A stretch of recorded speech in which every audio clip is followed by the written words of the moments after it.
guys enjoyed this video, you guys should go ahead and subscribe for more RWBY videos. You guys should check out the Discord server if you guys want to talk with us more. And this video was brought to you by my patrons over on Patreon, so thank them very much. Hunter's here, which is great, because a couple weeks ago, I guess a couple weeks ago now, but when I did the soundtrack reaction, everyone was like, I miss Hunter, sniff, sniff. And I was just like, well, we're in a different situation here in Canada. Stuff is opening up now. Like, we're going into, like, stage 3, I think, and all that stuff. So Hunter is finally okay to come over and be in our physical presence. If you guys saw, we actually tried to do a virtual live stream, but since Discord has updated, I don't know what the fuck they did with it in between us doing our avatar analysis and then now, but, like, it was impossible. Like, it was laggy as shit. So here we are in person. But yeah, you guys social distance, still wear your mask, especially if you're in America. But anyway, with that being said, we're here to talk about RWBY Before the Dawn, and I'm really, really excited because I was gonna do this by myself, and then I realized, like, I don't know if I can do this by myself. I don't think they get a good look of that. You don't appreciate the heft. Oh my god. I have written, like, I think there's fewer notes I've taken for, like, classes in university. Mind you, this is page 1, you know, excitable adult writing. And the last page is just, like baby's first handwriting in junior kindergarten. It did get very, like, there's one page that I think is very, very, like, there's giant letters just because it was during the climax, and I just didn't give a fuck anymore. On the margins of the first page, you put POV and you listed who's I POV. had to, because eventually I was starting to get, not confused, but okay, let's start with that. So there was one chapter that had a picture or a silhouette of Scarlet, but the chapter was about Yasuhashi, and that was very confusing. So eventually I started to write down the POVs to see who was who, because usually the picture matched up with whoever was speaking, except for that time. But we figured it out eventually, and so I did that so we could see the divide and, like, okay, well, like, which characters got the most attention. But even then, the POVs aren't really, you know, the best judge of that. It's not even first person storytelling. It's sort of third person centered around a particular character. Right? And so I did do that just to keep track. But speaking of that, I guess we'll get into the general. That's a nice segue to the generalness of the book, which is, thank you. You can take your manifesto back. Which is, like, how did you like it, Hunter? Okay, because at first, I'll just talk about my feelings a little. There was a part of the book where I sort of realized that we were not getting information about Scarlet and Sage, just where we are in the book. It was not feasibly viable anymore, and I started to get a little sad, and to be honest, I was a little, like, the disappointment hit, and there was sort of a struggle between myself, because on one hand I was like, well, I would have been cool to know about them, but on the other hand I thought, well, this was not marketed as the Team Sun book. That's what everyone else sort of called it, and that's the expectation that people had. They thought, this is going to be the Team Coffee book, but for Team Sun. But the book never marketed itself that way. You know, Coffee is on the cover, Coffee is with, you know, Team Sun, or it says in the back of the book, whatever, on the back cover, it's like, I think it's, Team Sun is helping out Team Coffee or something. It should be easier with Team Sun by their side, right? So it wasn't Coffee by Team Sun's side, it was Team Sun by Team Coffee's side. You know what I mean?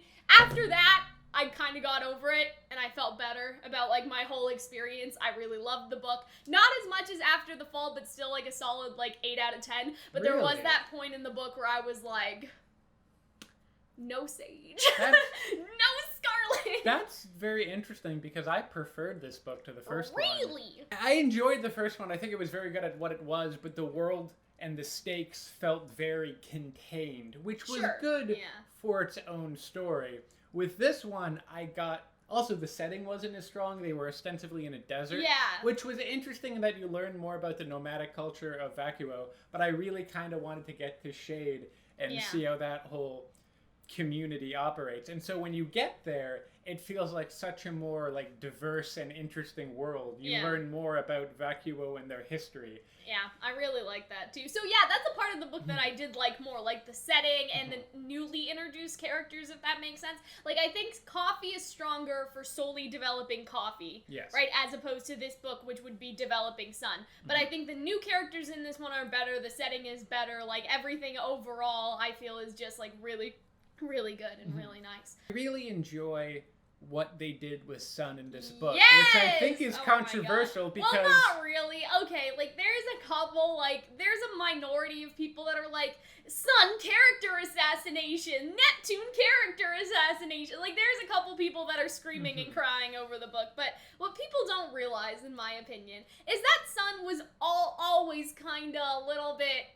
like, you know what I mean? A little sketchy behavior, if that makes sense. I think what it is that we're not used to humans or people in media. I guess it's not a... People in RWBY having consequences for their actions. Or just actions. people in media act a certain way that if you acted that way in real life, you'd have the cops called on you. Yeah. Like, the whole motif of, like, stalking the person you love is really normalized in like, in Stranger Things, they do it. And, like, a different... like teen angst drama things they do it, but in real life you would like Twilight know that Twilight someone would come outside with a shotgun and tell you to like leave their daughter alone. Get off and it's the same thing I think with Sun, where it's just like in our head, because it's an anime and it's not real life, we can have that bit of unrealism where it's like, yeah, sure, he would ditch his entire team to go chase after a girl that was only like kind of interested in her. That seems a normal thing to do. But this book is really interesting in that it shows the consequences of that action, and it focuses more on Sun, that he's kind of like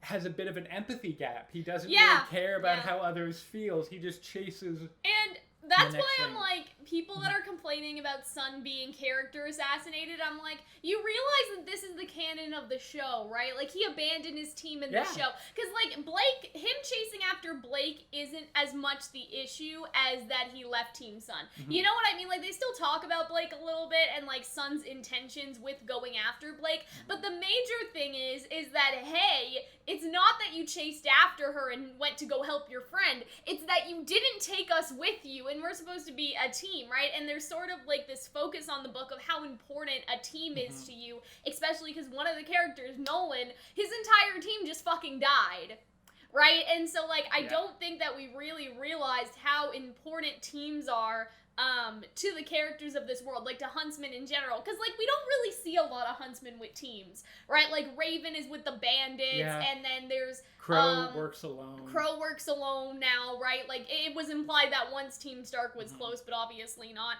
Those two guys in Volume 6, like the two guys guarding the train, like it was just the two of them, right? But teams are like an integral part of this whole system. They're basically like your second family, you know, and I feel like the books do a great way of sort of explaining, like, it is a big deal that Sun left his team behind after a traumatic event. And I really, really like the growth, because I'm gonna be honest, I did not like Sun before I read this book, okay? I don't want to say I hated Sun, but there were definitely problems with Sun, and I made a video on all my problems with Sun and how they could possibly be fixed and all that stuff.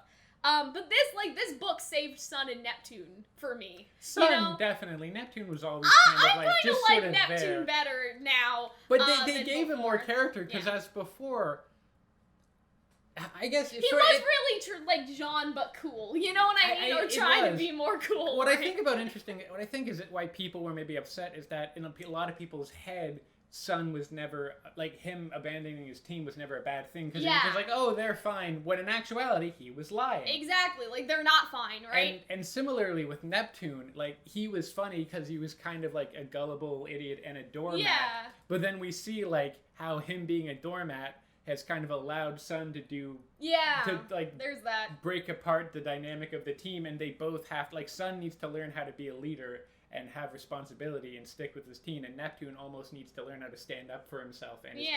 And so, really, I love this book because it's done the most to, like, grow Sun as a character. Exactly, yeah.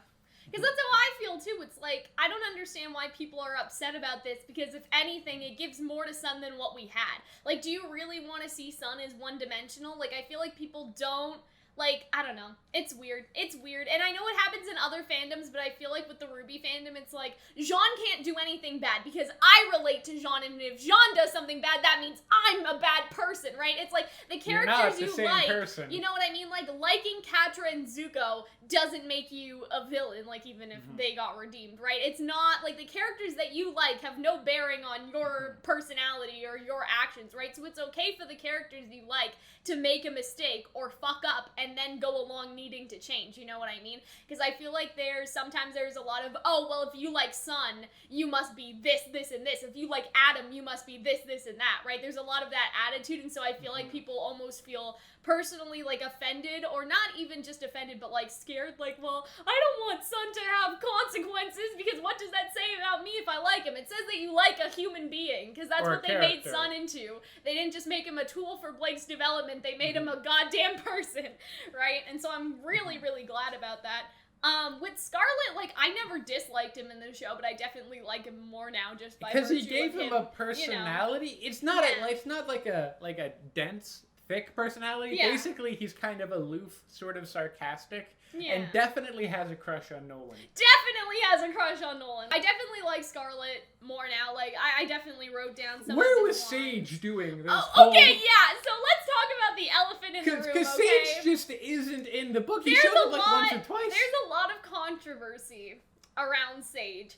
And it has sort of turned into, and I totally respect this if people feel this way, but it has kind of turned into, Rooster Teeth said they were gonna do better for their black characters, but the only black character I mean, other than Fox, I guess. Right? Fox. Like, in terms of Team Sun, like, he got no development. Shafted, yeah, a little bit. Right? And not only did he not get no development, he just wasn't there. He wasn't in the room. This is what I think is gonna happen.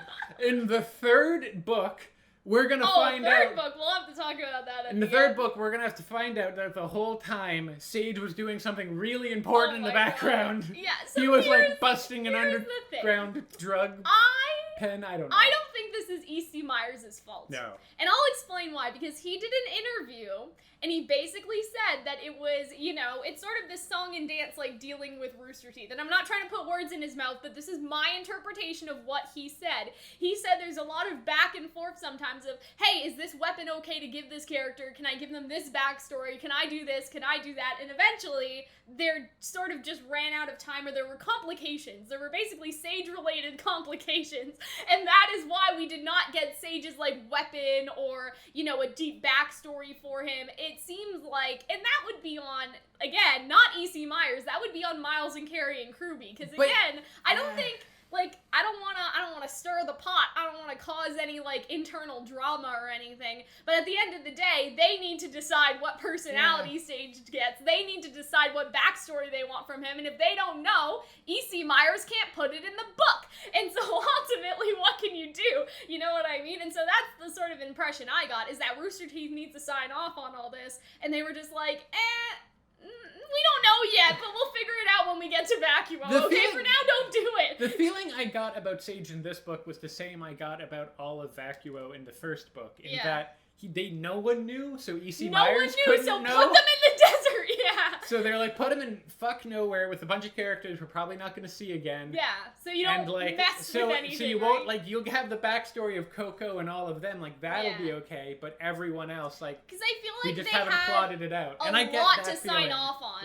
right? And so I understand if they sort of ran out of time when they got to Sage, because they have to sign off on Sun's backstory, Neptune's backstory, this whole character arc for Sun, Theodore, Rumple, the villains, which we'll talk about, because there's actually some implications that could mean a lot of stuff in the show. The whole Shade Academy, like, the entire Academy. Yeah, and so there was a lot. The whole Vacuo culture. Right? Like, there was a lot. So I don't blame E.C. Myers for not including Sage. To an extent, I'm not entirely sure if I, like, blame RWBY either, because in all fairness, like, we also don't know very much about Coco's background.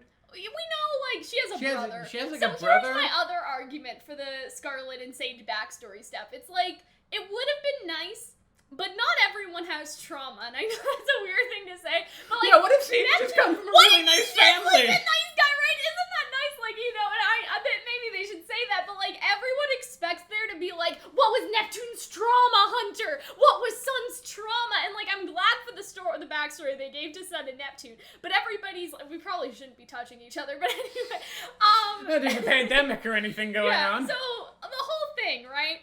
With Neptune and Sun, it's like, what was their trauma? Why are they like this, right? And I get it. Like, most of the RWBY have some sort of trauma. But imagine having a character who's just happy, who had two loving parents. Like, can you believe that, right? And so my sort of idea would be nice if Sage was like, yeah, you know, I grew up like with my two dads or with my mom and dad, like whatever, with my two loving parents. I had a bunch of siblings. I wanted to be a huntsman. My life is great. Like, I understand that would have been even like a really funny joke when like Sun or Neptune are sharing their trauma and like Sage is just over there like, I really can't relate. I had a great childhood. My childhood was fine, right? And so that's how I sort of feel about Scarlet and Sage not getting these intense, traumatic backstories, is that some people have nice times, you know?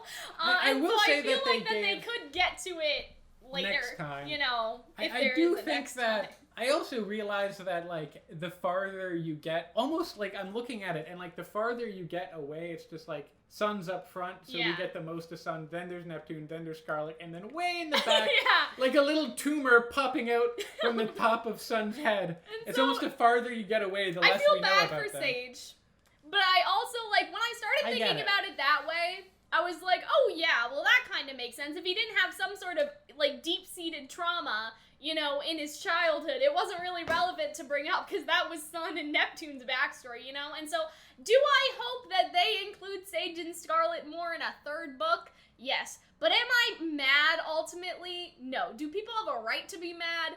Yes. I guess so. Within reason, right? Like, I understand if you were really looking forward to Sage and he got shafted. But don't blame E.C. Myers for it, because I genuinely don't think it's his fault, you know? No. Okay, so now we're gonna get into the prologue.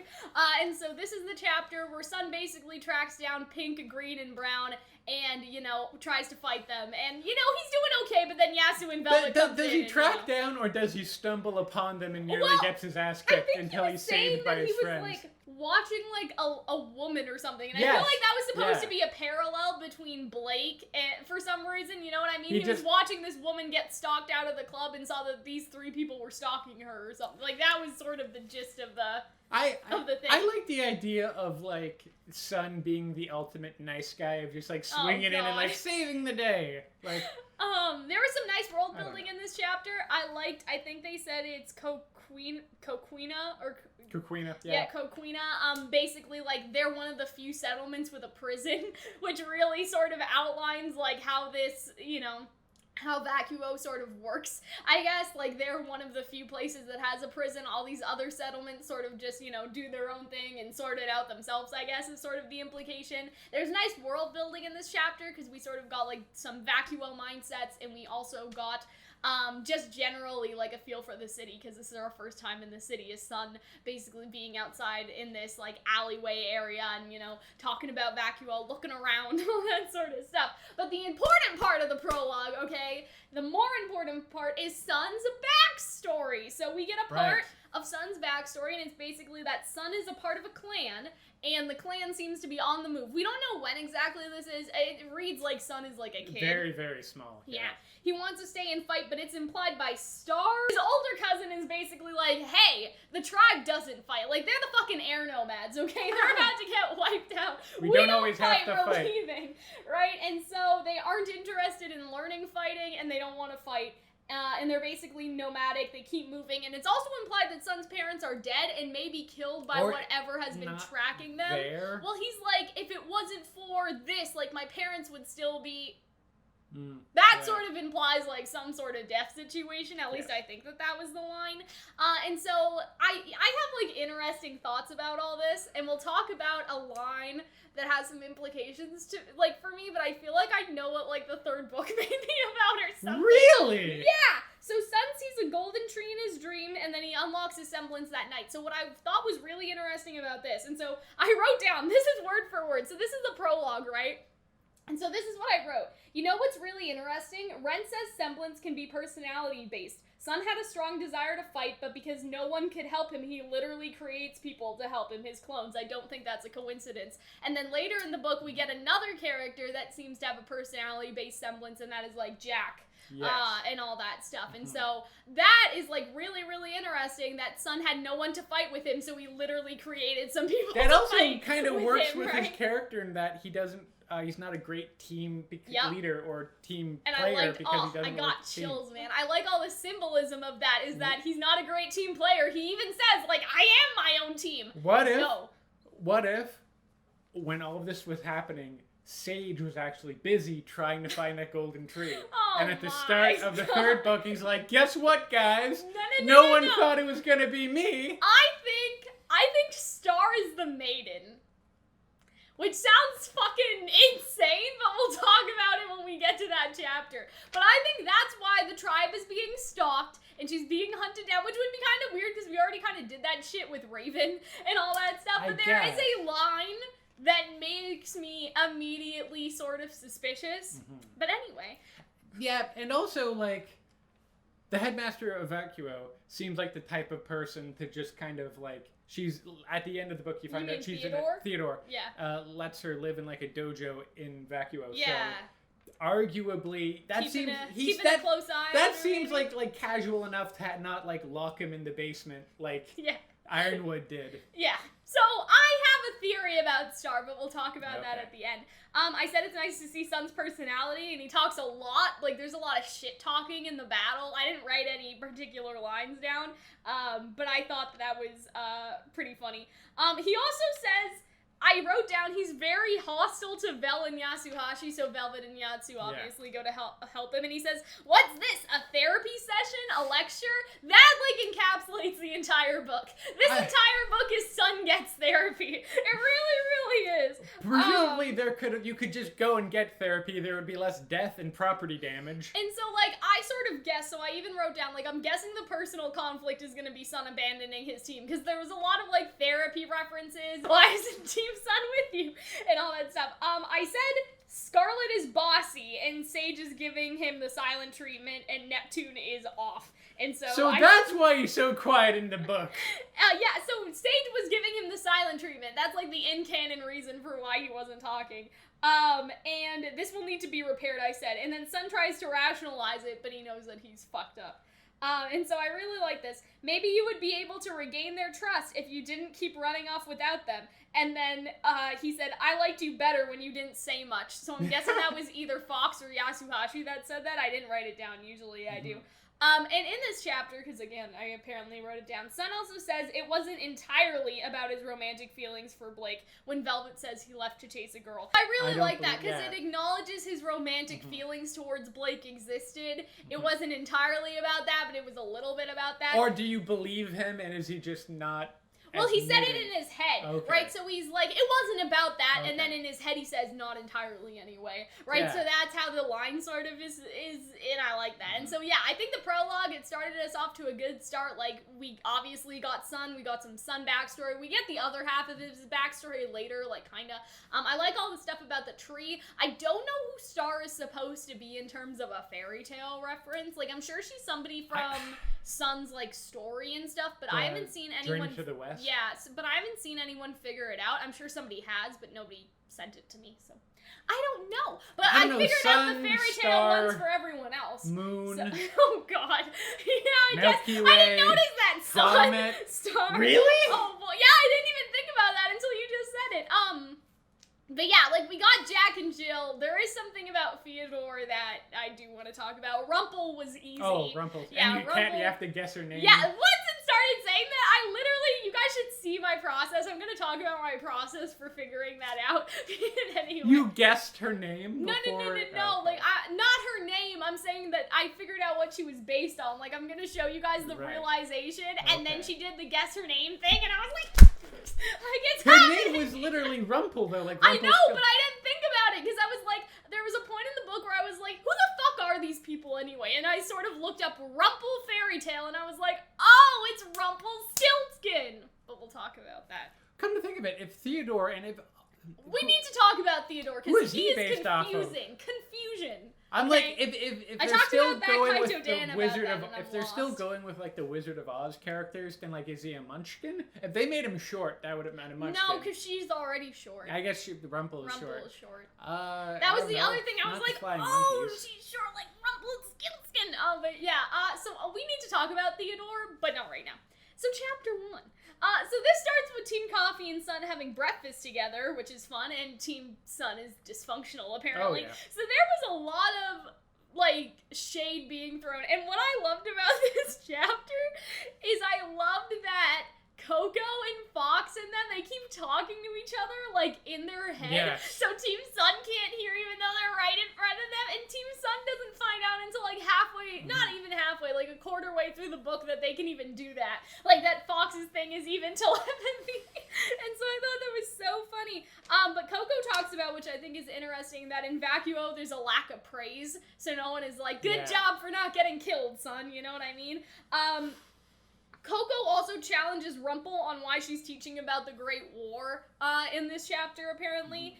And it says that Rumple gives a secret message to them, which is basically to investigate, but investigate in a way that doesn't alert the authorities. I thought that was fun. And I also said lots of funny dialogue while centering on the history of Vacuo's colonization. So those are the two things that really happen in the chapter. What seems odd to me is that we know that at this point Rumple is under, spoilers I guess, brain control. So then why would she say go out there unless she wanted them to get caught and kind of hope to spring a trap, I guess? Yeah, I thought she got caught after this. I thought she got brainwiped the first time she went in there. Because remember, she went in there and then she didn't come back out or something. Like, they knew that she was in there because Fox could sense her aura, and they were just sort of like, like, it seems like Rumple's in there. We'll come back later. I thought it was after that point that it happened. But maybe this is like, if you're right, Hunter, maybe it's like her subconscious trying to, like, ask for help or something. Or maybe she really didn't intend it, and, like, they were like, I can't read this sign. Like, this sign doesn't apply to me. I can't read. Yeah, because Coco's even like, it was a sign, and Fox was like, it's not a sign. It's a sign! Right? So Coco... And it must not have really been a sign if she was brainwashed. But I think I like your idea if she was, because again, I think she was brainwashed after that point, after the very first time she went into the warehouse or whatever it was. But it's kind of funny. I think that your idea of like trying to bring them into a trap, like that would technically make the most sense. Oh yeah, so I love Fox telepathically talking to the team so the others can't hear them, which was really, really funny. I thought that was so fucking hilarious. And then when they find out Sun and Neptune in a later chapter, they're just like, oh, I bet they've been talking about behind our backs the entire time. And then Fox is like, we can still hear you. That was so funny. I wrote that down. I do remember that. Wait, was that still a part of the... Oh, wait, I'm still in chapter 1. Okay. This book has a lot of great comedic beats. Yes, and, like, Sun, I wrote some of them as a character, is a really good comedic character. I said gold. This book is gold. I laughed out loud. And so, you can stop laughing, Coco. I'm not laughing. Okay, stop smiling then. I thought boys liked it when girls smiled. For some reason, when you do it, it isn't friendly. I thought that was so funny. And I think that's even better when you imagine it in Michael Jones' voice doing Sun. And like Coco, obviously, as well. Oh my god. And some of the lines that Neptune has, like, because I was really surprised that Neptune didn't try to flirt with anyone. And I'm glad, because I wanted them to give more to his character than him just being, you know, like that. Yeah. If that makes sense. But Neptune is basically like, Team Coffee scares me. Team Indigo is mean. Like, there's this rationalization in the book of why he isn't flirting, because it's like everyone's just mean to him. But yeah, so Coco notices that Neptune has a hard edge in his voice, and Neptune may have some resentment, and we know that Neptune does have that resentment later. And so I thought this was so funny. Like Coco said, he had a habit of attaching himself to better teams, like Team RWBY, to make up for the fact that he and his team were mediocre at best. And I was like, holy shit! Like Coco is like I'm also Coco like, just fucking dragged him, and I'm just like, is that totally untrue? I don't know. I remember in the Indigo versus Sun fight, they did okay. They won. I think, they won, but Scarlet and Sage got their ass kicked pretty soon. And Neptune was running away from the water the whole time. Sun is probably the best fighter in there, and I mean, he eventually made it. Yeah, but I think that's her point. Is like, hey, he just goes along with Team RWBY because his own team is shit. And it was so bad. And so she calls him unstable and unreliable, and I'm like, Coco! Oh my god! And so that's when, like, we started to joke around on Twitter, like, oh, this is why it's called Shade Academy. Like, there were so many just the roasting. Yeah. Oh my god. Oh yeah, and they make a joke there. It's like, that's why they call it Shade. They do make that joke, and I thought that was funny. But yeah, oh my god, just Coco saying that like validated me so hard. Like, that just made me feel like inside my heart that I was right all along.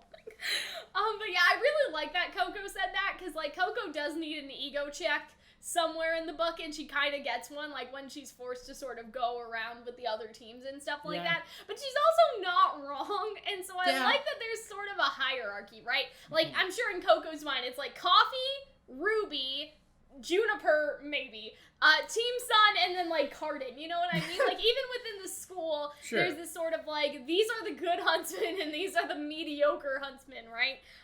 Because not all the huntsman teams are good at pick. Oh yeah, Team Cardinal's dead. But we'll talk about that when we get to that. They said that they were like missing in action. They just, no one knows where they are. They fucked off after. Yeah, they fucked right off. The fall of Beacon. I don't know. I'd be okay if we never see them again.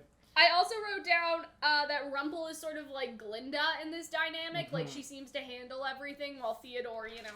I love Rumple and Theodore because it's like a funny man, straight man thing. And like, I thought that I think everyone thought, so here's the funny thing about Theodore, is that like, I think everyone thought that Theodore was gonna be like this, like cold, like serious, like, you know what I mean? Like, that kind of guy, and he's just like, what up, everybody? Wanna fight me? Like, he's just... He has such gargantuan, like, himbo energy, and I love it so much. He's so hammy and theatrical, and we'll talk about him later when he actually gets introduced in the chapter, but, I think everyone had this preconceived notion. It's kind of the same thing with Fox. Like, everyone thought was gonna be, like, the quiet, like, the Zuko, the quiet one, you know what I mean? And then Fox is just like, right?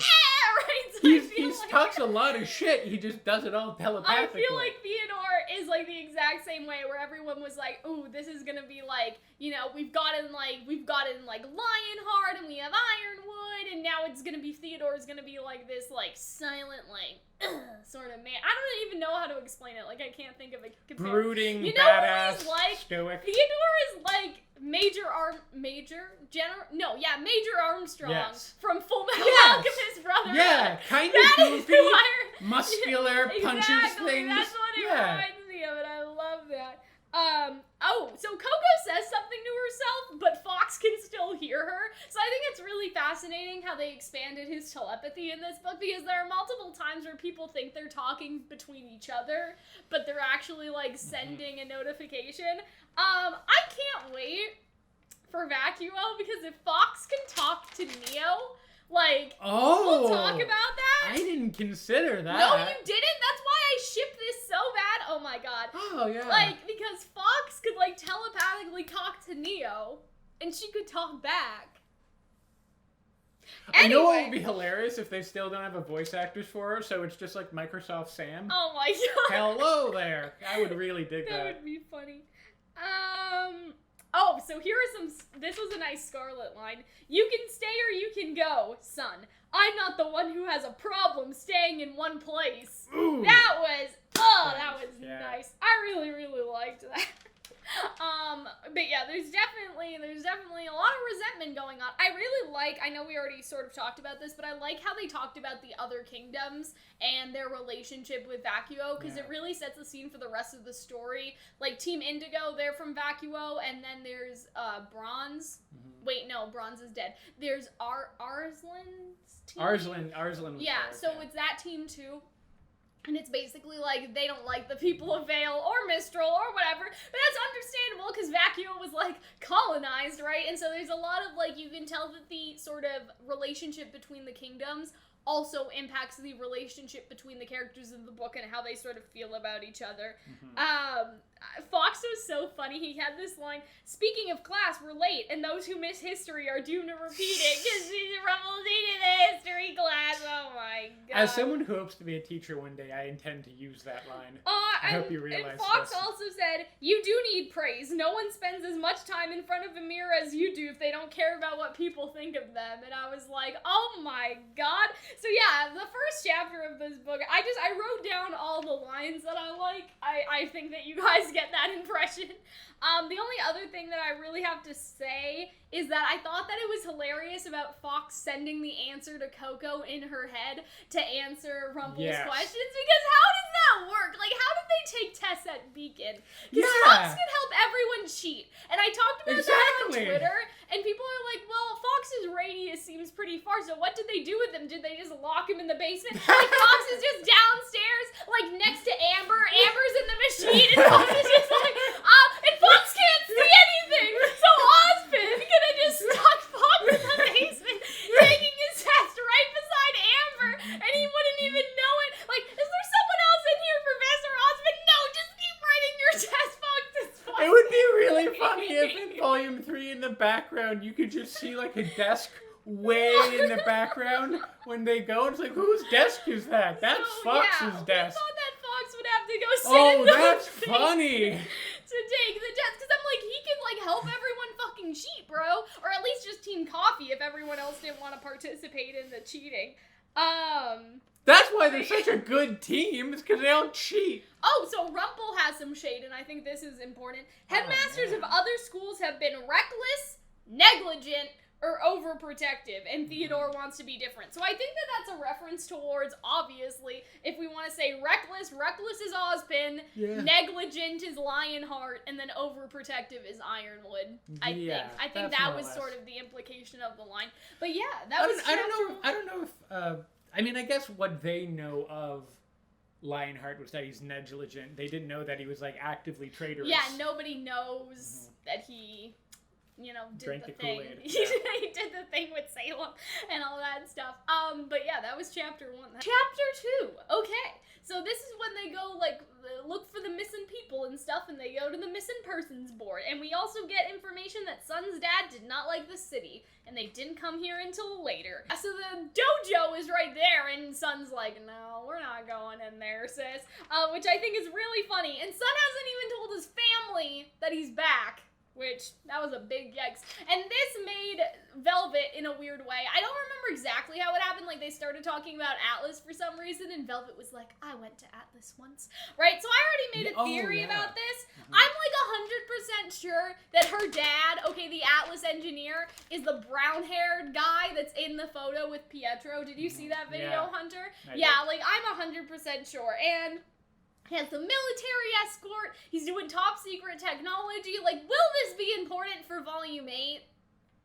Will we meet him? I don't think so. I don't know. If Pietro maybe doesn't make it, will we find this guy? I sort of had, like, an idea that the scientists would try to hack into the relic vault, because, like, obviously Ironwood's lost the maiden, and he needs to open it, and so he would gather that team of top secret scientists and be like, hey, this is kind of magic, but could y'all hack in and open the door? And they're just like, well, we'll do our best, I guess, right? Or something goes along those lines, and so we'd maybe see him briefly, but I feel like we aren't really gonna hear from him unless he's, like, dead, or he's helping Ironwood, and we sort of briefly see him. But I could see, like, the scientists all sort of trying to work on this thing, like trying to open the vault or do this or that, tracking Penny, I don't know, like some sort of stuff. And then Velvet's dad is like, oh, you guys are Team RWBY, like my daughter, like sent me letters about you. Velvet? I'm not gonna work with Ironwood anymore. And I know that would be so cliche, but I kinda like that. But yeah, so I covered that in that video. But there's, like, divorce talk in here, which is very, like, your mother and I don't see things the same way anymore. Maybe we haven't for a while. Like, guys, like, that really hurt me. This sounds like the divorce. It really is so bizarre in this fantastical world. They take a chapter to talk about, like, fantasy divorce between a bunny lady and a robot scientist. Like, how fucking weird is that sentence? Very divorce, right? And so I sort of wonder if there could be some sort of, like, human faunus, not allegory or, like, metaphor. I don't know how to explain it, but, like, the mom is implied to be a faunus, and the dad is implied to be a human, and he's basically dropped them to go to Atlas, and I'm assuming the reason why she doesn't want to go to Atlas is because she wants Velvet to have, like, a nice equality time, in Vale, basically, you know what I mean? She wants a better life for her daughter, and that the not seeing eye to eye, I guess, is like him. It's not that he doesn't care about Velvet, he would love for them to come here, but there's a gap in his knowledge because he is human. He'll never understand how it feels. Meanwhile, the mom understands, like, if she goes to Atlas, that's not gonna be good for her, you know what I mean? And so what would be best for her is being somewhere that's a little bit more accepting, like Vale. And so I feel like that there could be a metaphor about that. You know, other than like the theory about him being a scientist and stuff, it could just show the attitudes. It's almost like he's just ignorant. He's like, well, what's the worst that could happen if you guys move here?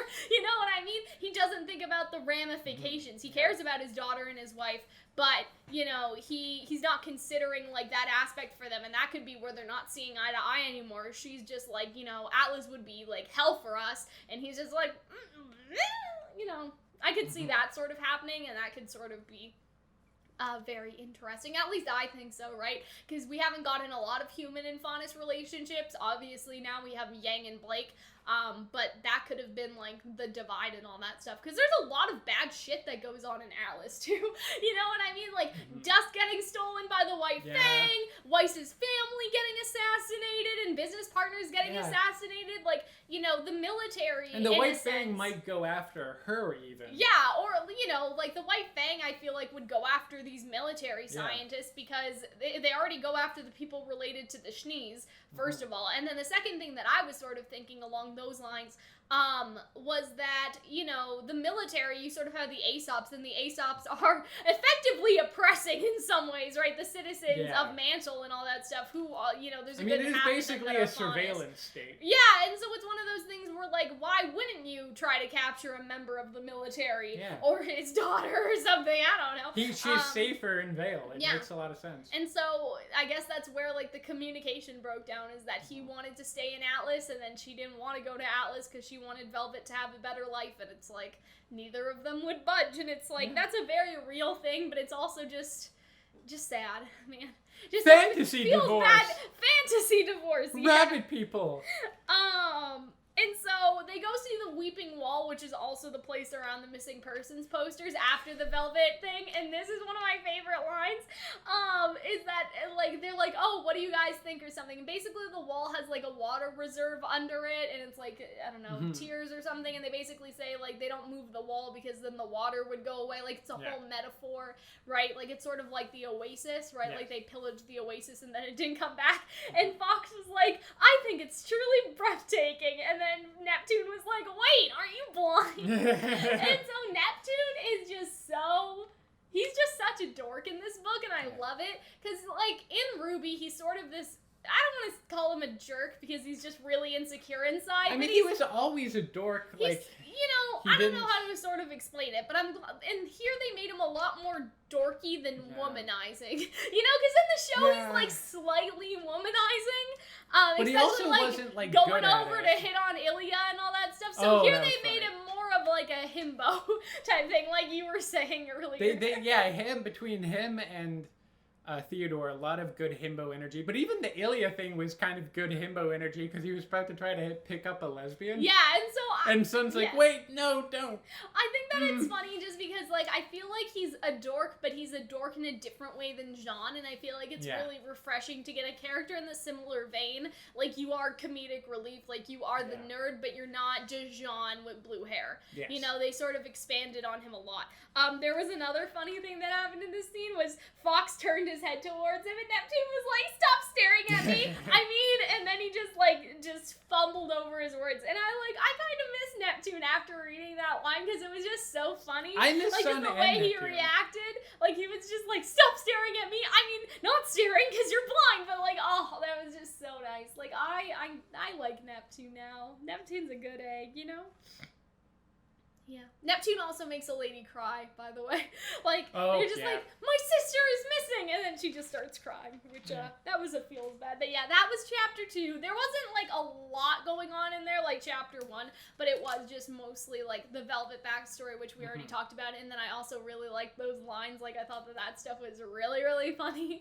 But yeah, I like Neptune so much. Like, he was just so cute. I also didn't realize that we hadn't really gotten Velvet backstory until this point. And I also feel like we still haven't gotten much Coco backstory. Yeah, she has a brother.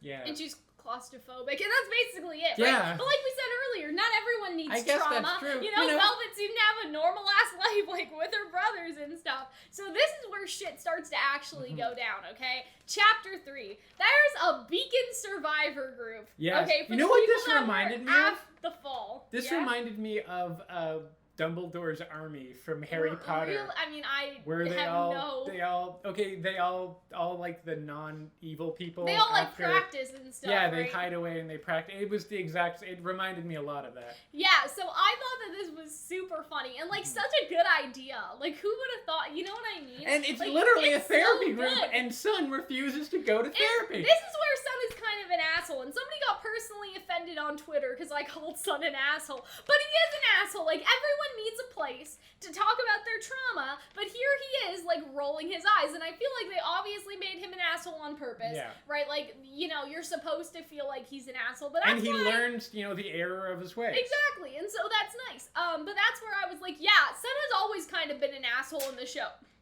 Oh, you know what I mean? How aggressive are you? He's always been an asshole in the show. I know, and people were like, but asshole, though, that's a hard word, and I'm just like, well, maybe in the show it was a little more subdued. Like, Team Sun's fine. I'm here. It's fine, right? But, like, in the book, they definitely expand on traits of Sun that we already saw.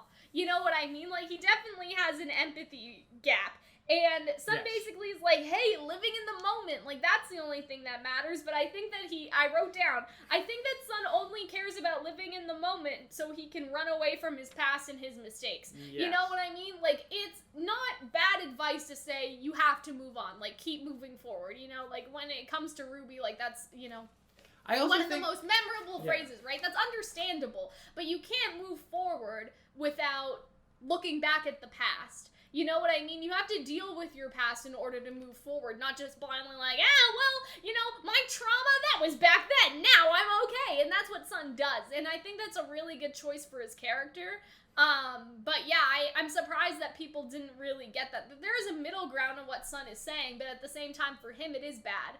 You know, you can't continue to, like, moving forward for him is running away from the problems he already has. You have to deal with your problems before you can move on, and that's what the Beacon group is doing. It's like, let us get out all our grief so then we can continue to move forward and I mean, together, he's partially right, because he does talk about, like, if you do this, the vacuums won't accept you. Yeah, and that's where I was I think there's some truth to it. Yeah. I also think a part of his problems is the kind of culture of vacuole, but I think it goes beyond that. Because like, Fox kind of has the same, like... But Fox and everyone else at least still feels a kinship with other people. Yeah. Whereas Sun tries to avoid that at, like, almost all costs. Yeah. Like, being tied down. So it must be something else. I do think that eventually ties in with his backstory of, like, he felt too close to his parents or his community. They were all taken away from him dramatically, and therefore he has this almost psychological block that he can't get too close to people. And I think Scarlet probably says this. I didn't write it down at the beginning. I started to after. Sun liked to move around so he didn't get attached. I don't know if somebody actually said that or if that was Sun in his head. But yeah, I definitely think, like, this is all true about him. And I think that you're right, Hunter. It's like whatever happened to his parents and, like, all that sort of stuff, I feel like that this is just a vessel for him. Like, this is gonna be so weird. So I was reading the, like, oh god, it's like The Subtle Art of Not Giving a Fuck or something. Like, it's that book.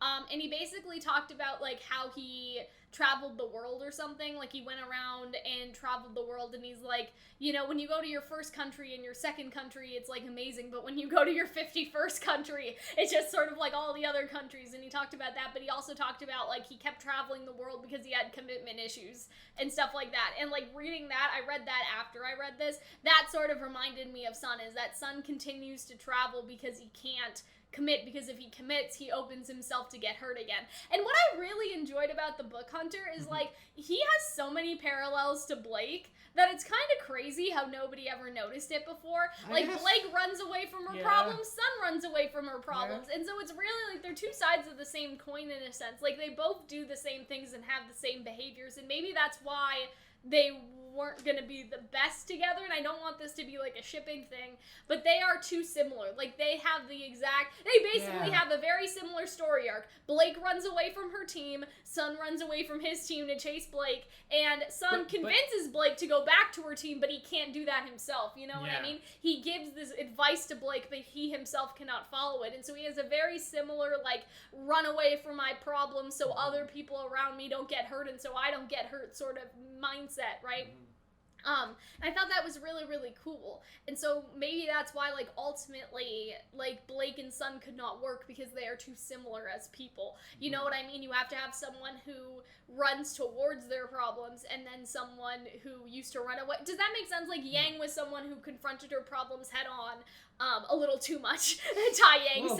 Right? A little too much. And then Blake was someone who ran away, and so you have a happy medium between their personalities, whereas, you know, Sun basically has a very similar Blake-esque character arc, and I feel like that was really good for him. Like, I feel like it was really, really nice, how they did all this, and I think to avoid himself getting hurt or being let down, and so he doesn't like the team mentality system either, so he says that he doesn't like this whole team thing or something like that. And so it's just like, it's very much like, I don't need anyone, like I'm a one-man army and all that stuff. It's just whereas Blake is like moody, Sun is like goofy. Yeah, but they're ostensibly this different flavors of the same thing. Yeah, exactly. Yeah. Like, those are two ways to deal. Like, Blake is introverted and doesn't get close to anyone, sort of like Crow, right? So she doesn't hurt them. Whereas Sun is like, like, you know, he's sort of this goofball, but he expresses it almost in the opposite way. Like, he has a carefree attitude,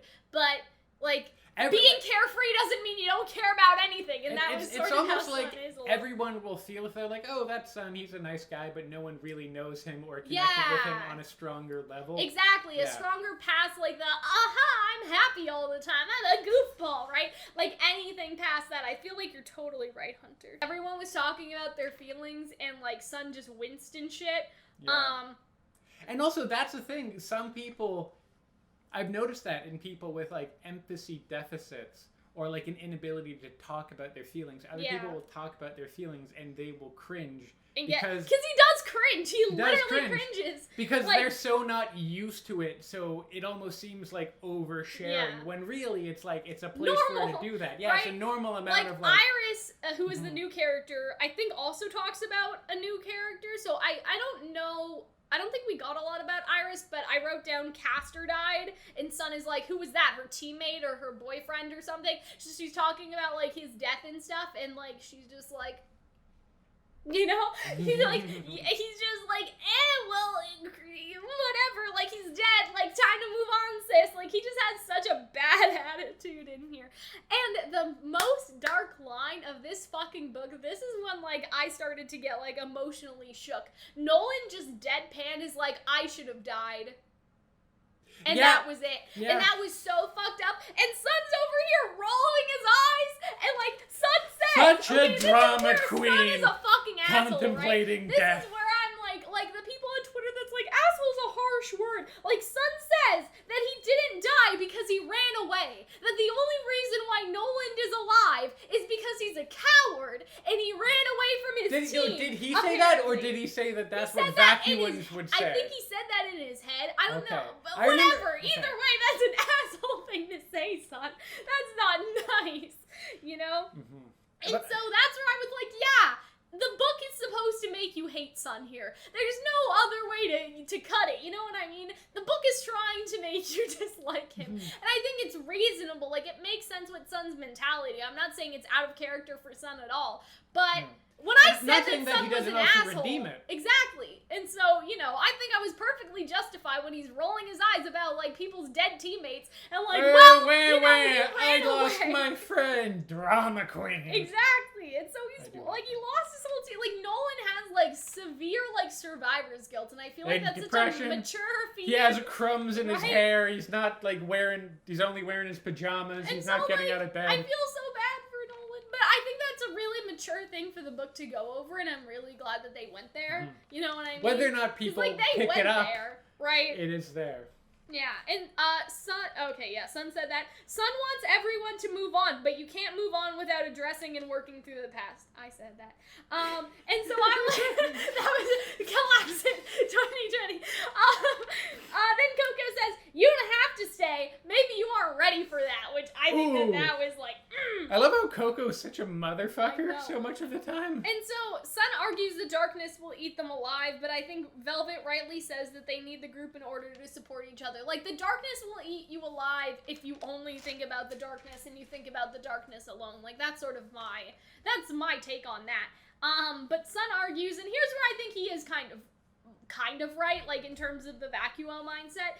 He says people stay in Vacuo so they won't understand abandoning Veil. So, like, people don't leave Vacuo. And then Scarlet's like, you left Vacuo! Because he did. Sun argues that they're holding on to who they were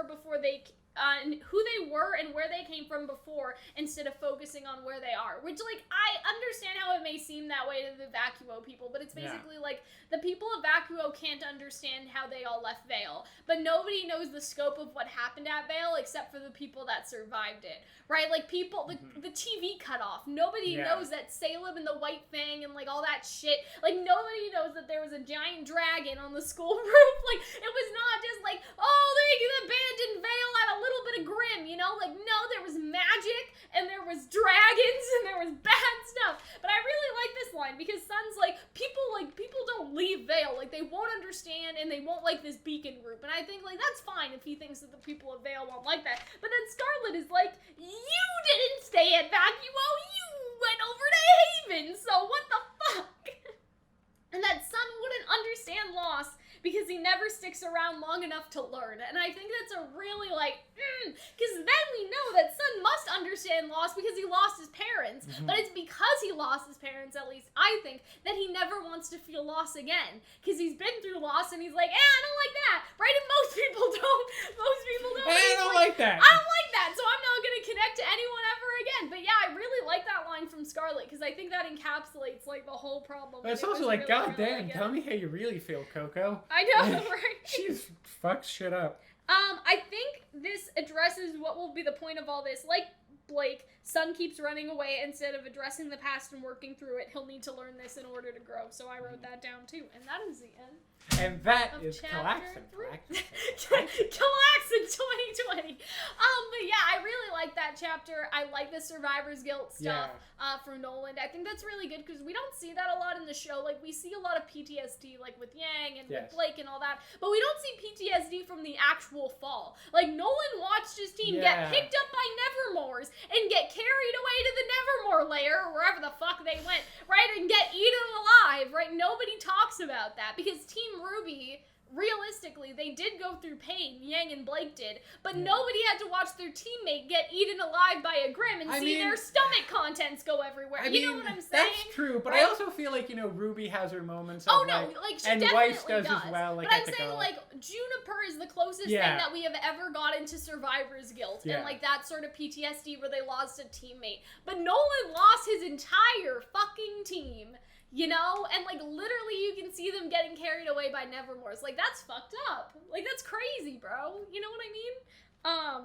So, yeah, I really like that they covered that. I like how Scarlet called out Sun for his issues. I like Sun's issues. Like, I keep saying that Sun's the asshole here, but it's good. Because he learns by the end, and by the end he is redeemed. At least I think so. Like, I like this characterization for Sun, and I like it too, because you can understand his mentality, but still not like it. Yeah. You know what I mean? Like, the worst thing is when a character is so much of an asshole that everyone knows they're an asshole, but then you have a character, that's sort of more like Zuko, or more like Catra, where you sort of understand where they're coming from, but they're still doing the asshole things. You know what I mean? Like Catra being abused by Shadow Weaver and sort of all that self-destructive behavior that they have. You know what I mean? And so I don't know if they're the greatest comparisons. I can't think of any more now. But that's sort of the worst thing, is when you get a character and it's just like, mwahaha, like they're evil or they're so clearly in the wrong. Like in a lot of kids shows, you'll have one character that was clearly in the wrong the whole time, and then by the end they learn their lesson, because it's a black and white morality type of thing.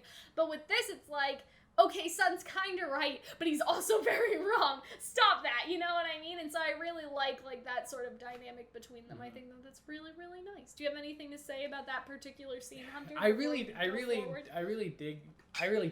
dug it, I suppose. It was, I love Coco in that, because Coco's development as like kind of, where I guess previously you don't get a lot of, at least in the show, a lot of like hard Coco moments. In this one, it's like, well, Coco is kind of the no-nonsense team leader. Yeah. And that's her. I mean, she's been kind of a static character in the books, but I don't necessarily think that's a bad thing. Yeah. I feel like in these in this one she learns the most, because she is sort of elitist in a way. You know, Team Coffee's the best, and like Team Sun's mediocre. They change in maybe little ways, but I think mostly this is a Team Coco book where Coco, I'd say, except for mostly Yasuhase, are kind of static. Yeah. And then it's Sun and Neptune that dramatically change. I agree. And that's kind of the beginning of that dramatic change. I think Coco has like some of her learning, but most of it is Yatsu and Velvet that really change because of the team Velvet stuff. changing because of how Yatsu changed, I believe. Because he has that like intense guilt. We'll talk about that. We'll talk when we get there. But Velvet, more of her changes come from like her thing with Indigo. Like she's finally alone and helpless, and she has to not helpless, but like alone, right? And she has to sort of like come into her own like that. So I think like that's really who it focused on. Like Fox was just great as usual. Like Fox was. Coco went through the same difficulties with that situation as well. Yeah, I guess. The reintegration? There wasn't enough leadership in her team and all that stuff, and I think everyone just learned the value of the teams that they already had, right? And all that sort of thing. Except for Scarlet. Scarlet was pretty happy. Scarlet was happy where he was. But yeah, I do agree with you. It's that most of it was given to Yatsu and Velvet, but I think there is a little of Coco where she gets a little humble by the end of the book, just a little bit, because I think that what she's saying is true. Like, Team Sun is mediocre, but by the end, she's like, you guys aren't so bad when you actually work together, right? She comes around to, like, the idea of these other teams and all that stuff, and, like, everyone has their strengths, and, like, some people's strengths are not being a leader, but some people's strengths are being a leader, and I need to be the leader, right? And that's her sort of want to be a leader now. Thing.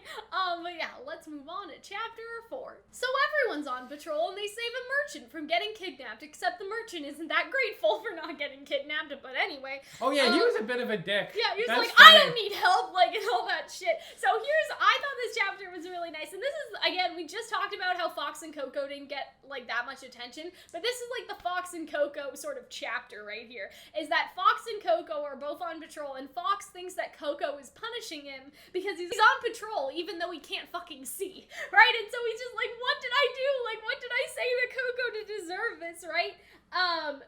Fox says that somebody's sloppy and unbalanced. I'm guessing that was Team Sun that he was talking about.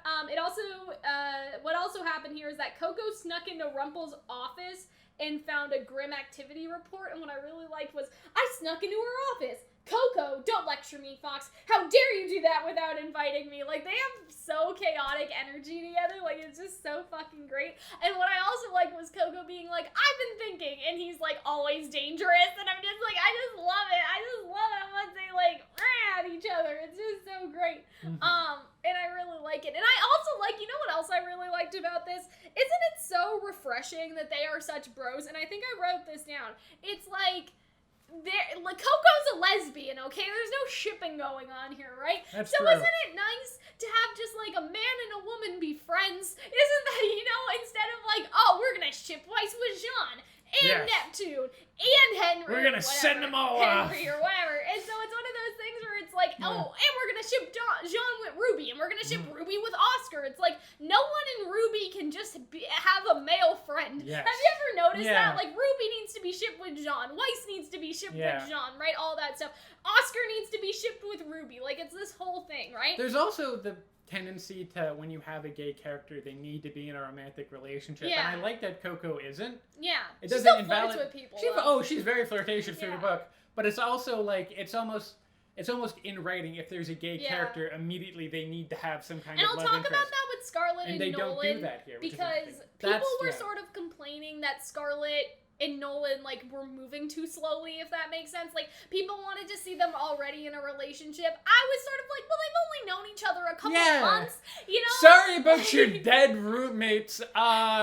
what you doing later? Exactly. You know, they have to. That seemed kind of inappropriate. Like, I don't know. I think I made a joke earlier on about Scarlet being skeevy. He wasn't skeevy. Really, what it was like these people that just like, it was very like wholesome and like they just like and it was hanging nice, out. but It was I'm really like, nice. I don't know. Like, did you guys want them to kiss? Like, it's only been a couple months and he's recovering from the death of his teammates. I'm sorry if he doesn't feel horny right now. Okay. Like, I understand where people are coming from. They want more gay representation, but Scarlet not being in a relationship does not make him any less gay. You know what I mean? And it's the exact same thing with Coco. So it's like, at this point, I think that Scarlet and Nolan are basically, like, kind of confirmed. Like, obviously, I think it's gonna keep on going. All of the confirmations for sexuality have happened outside of the books. Like, there needed to be an explicit confirmation for Ilya. Like, Miles confirmed that. Well, I think E.C. Myers and them confirmed that at a panel, so they confirmed Coco. Like, they did all that outside of the material. Like, you could see it, but just in case there was any dispute. They also called her a lady killer, so it was like, I know, but, you know, I'm just saying a lady killer for, like, some nice female friendships.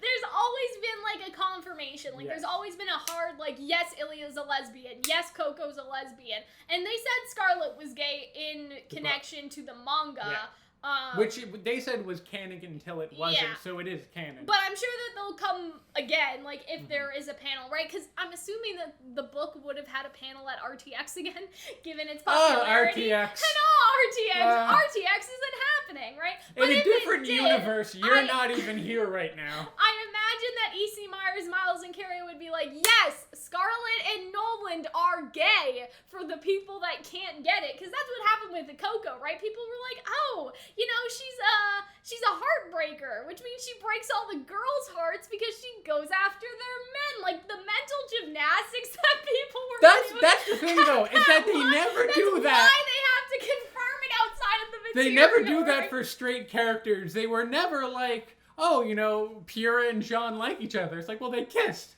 We all know that. The same thing with Nora and Ren. They only have to do that because, no offense, straight people can be a little dense when it comes to gay relations. Like, they're just really good friends. Basically what I'm saying is that with Scarlet and Nolan, there will be confirmation. But yeah, I think it's understandable why he hasn't jumped into a relationship with someone, especially if he doesn't know if that someone will stick around. Like, not that Scarlet is going anywhere, right? But I think Nolan's team, they weren't a Veil team.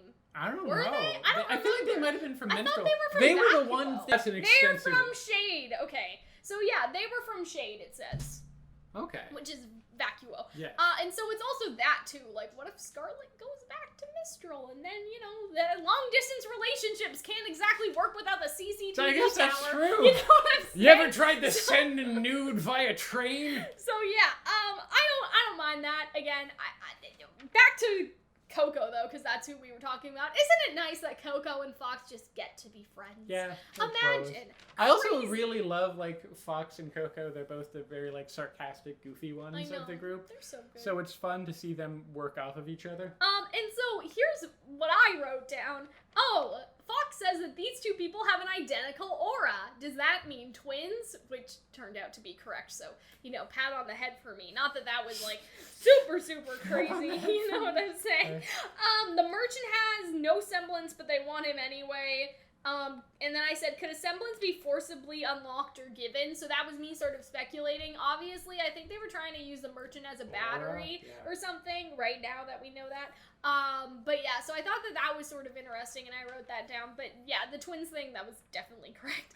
I feel like if I wanted to make, like, batteries out of humans, I would, like, scoop up all the drifters and the homeless people. I wouldn't take, that's what's going on, right? The people that nobody misses. Like, that's sort of the whole But, like, a merchant, if he had, like, orders to ship the next day and they weren't coming in, they were like, where the fuck is Ralphie? It's like, I don't know. Ralphie got turned into a human battery in a godforsaken cave somewhere. But yeah, so they're tracking this merchant, and then Fox is like, hello, everyone. Like, can y'all hear me? Okay, we need to do this, this, and that. So they're all, like, coordinating with each other, and Neptune's just like, what are you doing in my head? And I was just, oh my god, I made me laugh so I imagine him screaming it in fear and detestment as well. Oh my god, I loved their whole conversation about that. That was so funny, where it was like they've probably been talking about us the whole time, and I think they talk about that later, not right now, but it was was so, like, oh my god, they captured Neptune perfectly. Like, he's just such a lovable idiot. But I wouldn't even call that an idiot thing, though, because that would be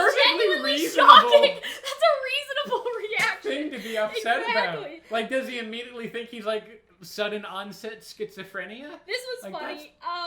Not kidnapping helpless people, so there was more of that line and I just didn't write it down. The merchant's like, I'm not helpless. Oh, alright then, tough guy. If you think you can handle this, I'll just go.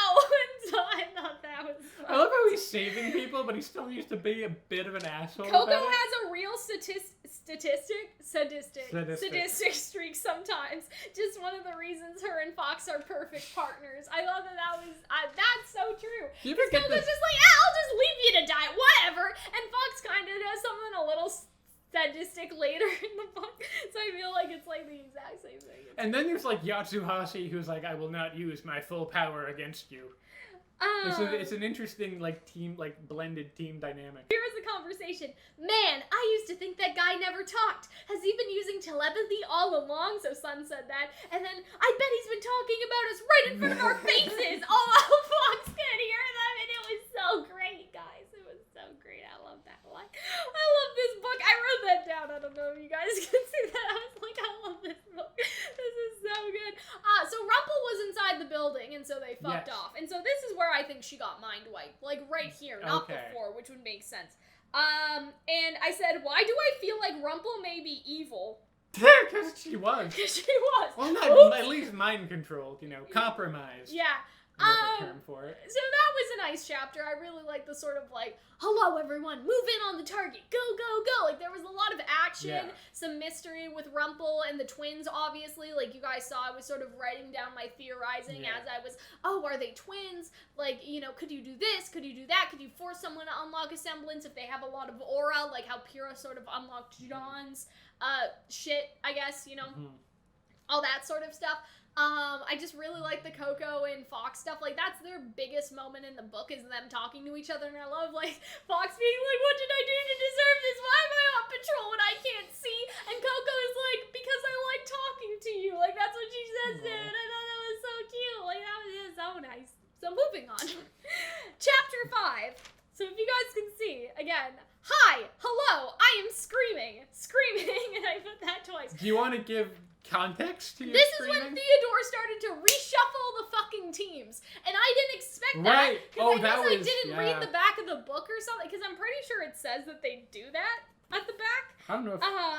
I'm not entirely sure, but I'm pretty sure, like in a bunch of synopsises, like they let us know that that was happening. It wasn't supposed to be a surprise, but I guess I just forgot. Oh, including the formation of new teams. Yeah, so I guess I just forgot, or if I didn't read that, because I was like, Hunter, what the fuck is going on? But obviously Hunter hadn't read the book yet, so I was like I was just on the couch. I was sitting on the couch with my notepad, and I was like, like I was like, what is happening? And my mom was just like, how's your book, dear? And I was like, yeah, it's going. And she was just listening to me like hyperventilate. I was like, what the fuck is Theodore doing, bro? Like, oh my god, I was losing my goddamn mind. I also realized that I read the back, but I wasn't paying attention because I didn't read that. So yeah, that scene. It was a surprise. The scene when Velvet and Yatsuhashi are like being pulled away from each other. I was crying. That was like that was genuinely like really upsetting and It traumatic. was, and I was like, oh my god, I was like, that's the noise I made. You know when you do those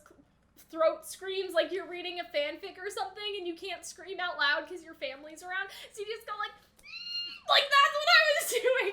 That is just as concerning as screaming out loud. Theodore has a glittering red glove.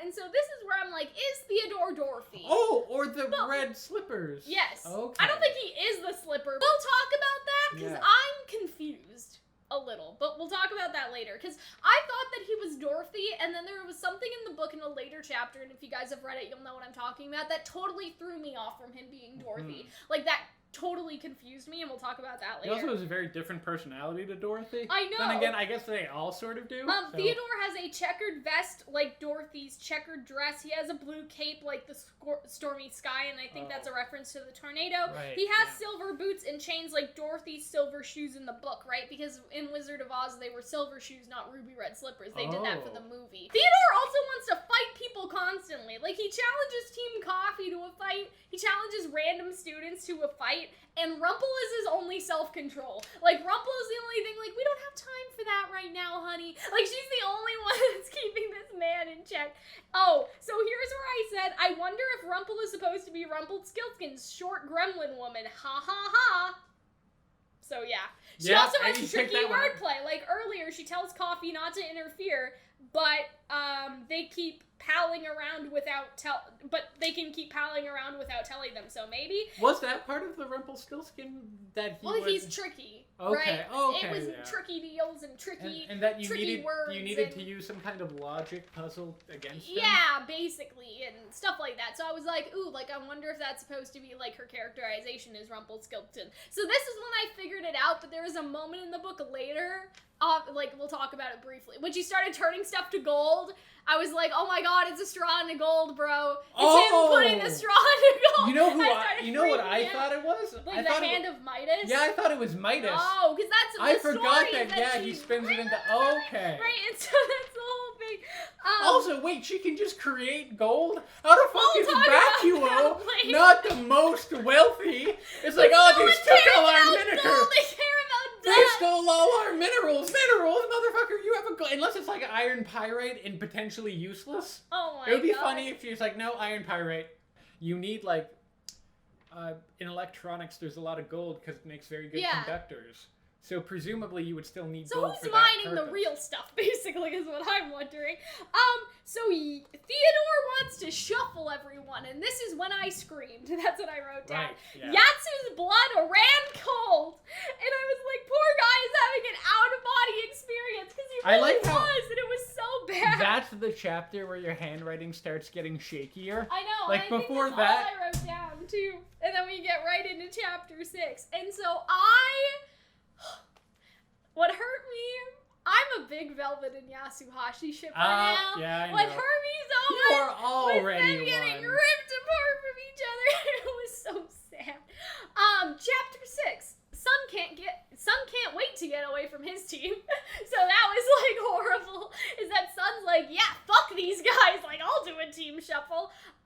And then Velvet and Octavia, like, there's like a whole thing. Because basically what they have to do is they have to find these trinkets. In the book, it's basically like finding the relics, and so she does that with Octavia, and then she ends up being like on a team with her and all that stuff. And like Velvet and Yasuhashi are fucking distraught. Like, they are literally like, they have so much fucking anxiety. And Sun's just like, I can't wait to get away from my team. What about you, Velvet? And Velvet's like, no.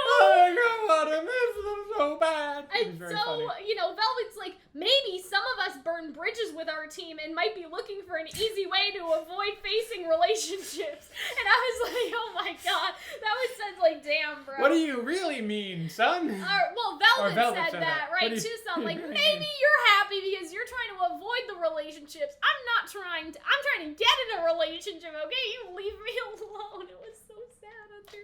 I just love Yatsu and Velvet so much, but it's okay. They're okay now. Anyway, Team Indigo is harassing people, so that was fun. So yeah, they had to locate the gold trinkets. Oh, and the trinkets were gold, so I guess Rumple just made them all. I guess. Well, what do? It's just like you just throw shit that happens to be in the room, like water bottle gold, like camera Velvet gold. steals parachutes from the Airbus for her and Sun, which I think was funny. Oh, that was really clever. I think that was nice. Being with Sun is better than being alone. That's what she said. And I was just like, oh man. But yeah, there were abandoned buildings, underground dust mine, and the underground dust mine, like, is important. I also like that you learn more about Velvet's character and that she was like the technological brain behind things. And that she's very meticulous and can deconstruct a problem where other people go off of immediate instinct and like, let's jump so and try smart. to do it. She makes night vision goggles. Like, it's crazy. That was so cool. It was like, what was it, rabbit vision or bunny vision? Yeah, something like that. And I was like, that's so good. Like, they made Velvet so smart, bro. Like, she was smart before, but like, she's so... But theirs especially good that she's like, instead of just acting like a hooligan, like, what tools do I have at my disposal? Oh, look. Yeah. And so that was nice. And they also talk about that, like, she impressed Ironwood with her technology. Like, the reason why she has enough hard light dust for the camera is because Ironwood was like, holy shit, like, she's so smart, like, let's give her some, right? Like, that was the whole thing. And so that was really, it would also really have been nice. funny if that, like, stuff she did, because, like, wait, come to think of it, she created those night vision goggles for Coco. Yeah. And Penny also has night vision eyes. So maybe part of her inventions made it into Penny. Exactly. That would be weird if Velvet went up to Penny and was like, I'm your mother. Oh my god. Well, it's like more like her dad like took some of Velvet's ideas. Oh my god. Because her dad worked on Penny. At least that's the theory, right? What if Velvet's dad took her rabbit ideas? That's what I'm saying. That's what I mean. Like he just stole some of Velvet's ideas, bro. Or I mean, it likely could have happened the other way around, but still. Yeah, either way. So that is where, they say the Coreys are a physical manifestation of the wounds that still run deep of the people in Vacuo. I like that line. What a metaphor. I like that metaphor. Octavia from Team Indigo helps Velvet, and she can skate over the sand. Yes. Because that was like her whole thing. I loved her in this because she lost a third of her clan, so it's very similar to Sun. It seems like that she lost like some of her family. It's also, I like her a lot in that she's like, she's not, doesn't mean to be mean, she's just ruthless because that's what she knows, and like she has at least a little bit of a sense of humor about it, and like she's not mean because she's not mean to Velvet, like she's working together with Velvet. But then Indigo bullies her later. One of the other girls though, not I don't know, I just really I liked her as a, I know Indigo was created just because they needed Indiegogo backer rewards, but I do really like what they did with her, even in a small role, and I do hope to see more of them. Like, Octavia's just like, yeah, I hid in a quarry once. We all hid in this quarry, and then, half of my family died because we all got trapped. Let's keep going, right? Right? Let's keep going now. And so I said, Octavia and Velvet work together, and then I said, cute, ? I like it. They run away from the Ravengers and share the trinket. One issue I have is I have a bad time remembering what like the new Grimm look like. I know the Jackalope were big antler bunnies. The Ravengers, I think, are just like vultures, but like there's also that new character Umbra. Yes. That comes in later. I always was forgetting what she looked like in my head. I like how Velvet tries to understand how the people of Vacuo feel more in these chapters. That's what I wrote down. But yeah, like her and Octavia have like a temporary truce, and she does sort of get to know her a little bit and like respect her feelings and stuff. But later, Indigo like fucking hates her, so we should probably talk about that. And also, it says that Indigo has been bullying the people from Vale. Like it says that in this chapter is that they've been like the meanest people to the Vale refugees and like stuff like that. So that was interesting, and now we can move on to chapter 7. So I was surprised that we didn't see everyone's initiation. We just saw Velvet's I thought that chapter would be a lot longer as well. And so Scarlet is on Team Rose, so that has Reese, Olive, and Coco, and Olive is a new character, and she's a wolf-faunus, and which is nice for me, because I like Legacy from Because I'm a furry. Yeah, so Olive is a new character, I'm pretty sure. Scarlet wants to find out what it's like on Coco's team, so Scarlet basically says that. I think this is a Scarlet POV chapter, if I could find the list that I made, but instead I, slung all my papers around. I'll see if chapter 7 is a Scarlet one, but I think that it is. Yeah, so 7 is a Scarlet POV, and so that's the thing, right? Like, even though Scarlet doesn't get a lot of, backstory stuff or anything like that. Like, he gets a lot of, POV things where it's really, the focus is on him, and all that stuff. Neptune is on team... I'm guessing this was supposed to say Burn, but I wrote it as Bun. So he's on Team Burn with Bolin, Yatsu, Ray, and I think Ray's another new character. Yes. And I was just like, poor Yatsu, because he's, all alone, and so it's sad. Well, he's not all alone, he's with Neptune. So yeah, Ray's... So yeah, he's all alone. So yeah, he's all alone. So Sage is still on Team Sun, which is to make up Team C, and they have Electra and, Aria, we'll just call her that, because I can't read what I said. Indigo? No, they're new characters too. Okay. And Sage is the leader of that team. And still. And so he led that team to go and find that golden tree. Anyway. As we previously mentioned. What if the golden tree is connected to Rumple somehow? Because, like, I don't know. Like, it was in Sun's dream. There was also a tree in the vault of Haven. Oh my god. This is why I'm like, oh my god. Like, Hunter, Star is the maiden! Sun talks about moving on in therapy again. And Scarlet says, I guess it's not hard to move on if you're always moving. And then Sun says, what? Well, you were always leaving us and going solo. We were never sure why. Were we not good enough for you? So that's one of Sage's lines, the were we not good enough for you line. And so that was yikes. But Velvet says, names are part of our identity, and that's why it's upsetting for them to be taken from us. And then we go back to Nolan, who is on a team with Fox, Dew, Umber, and to make Team Fondue. Yeah, that makes sense. I thought that was goofy. Because that means, like, France exists? Fondue, like, where does fondue come from? Well, we don't need to think about that. But yeah, so they basically are explaining to Sun, like, hey, stop being a fucking asshole. Like, Nolan lost a part of himself, you know, when he lost his team. And Sun lost a part of themselves when Sun kept fucking leaving. That's what I wrote down anyway. It's practically named after you, but most of the time you were never a part of it. Oof. So that was crazy. We love to see the consequences of Sun's actions. I really like that line.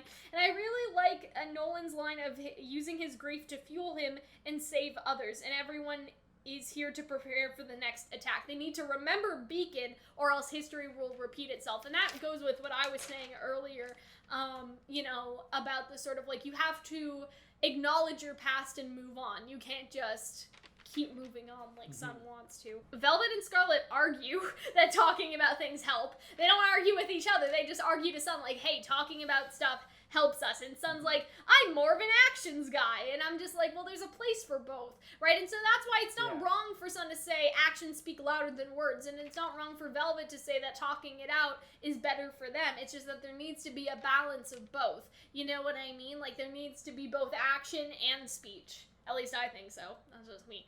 Sure. Then we get a flashback of Sun being let in by Theo and Rumple, which was really, really funny. So Sun gets grilled on where he was, and I was on a special assignment in Menagerie, and then I think Rumple or Theodore said, special assignment given by whom? And Scarlet's just like, by himself. Because, like, Sun talks about all the white fang stuff. It's like, no, I was going after the white fang. And Rumple's like, well, who told you to do that? I did. That was another one of the really good comedic beats in the book. Yeah. This was just mean. Like, I don't even know, but it was just... And which one of you is the leader again? I know it's not Neptune, but you can tell that by just looking at him. Theodore said that, and I was like, was that really fucking necessary? Why you had to hurt his feelings like that? Because, like, obviously Neptune's not the team leader because he's not the S. You know what I mean? Like, that was the whole joke, but I was just like, that was really mean, Theodore. I don't know about that. And we have another professor. We just have some random lady that teaches the weapons class, and Rumple is observing, and they're gonna fight without their weapons, or without dust. And so this is when Velvet starts to get her ass kicked by Nebula, because remember, Octavia is a part of Team Indigo, and Nebula is another one in Team Indigo. Right. And Zoinks, they're on the same team, but they're gonna fight. That's what I wrote down. I said, Zoinks. They're on the same team, but they're gonna fight. And, like, there's, like, everyone's objecting. Arslan is just like, they're teammates. You can't make them fight against each other. And then, you know, Yatsu and all of them are like, you know, like, no, Velvet, no. And Nebula's just like a fucking bully. Rumple says, in the heat of battle, a weak teammate can be worse than the most powerful enemy. There's this point in the book where Coco and, oh my god, they're all fighting Carmen, and somebody's boomerang hits somebody else in the head, and they're just all clumsy as fucking Reese's skateboard, and Coco's just like, you guys are fucking idiots! Like, that's what that line's supposed to be for. But anyway, this could let Velvet prove herself to Nebula, so that's what I wrote down. I said, nice fight scene. Velvet holds her own. She may copy people's weapons, but she's memorized people's movements. Like, she can't copy that. She, like, learned Pyrrha's fighting style. She learned Ren's fighting style. Like, whatever.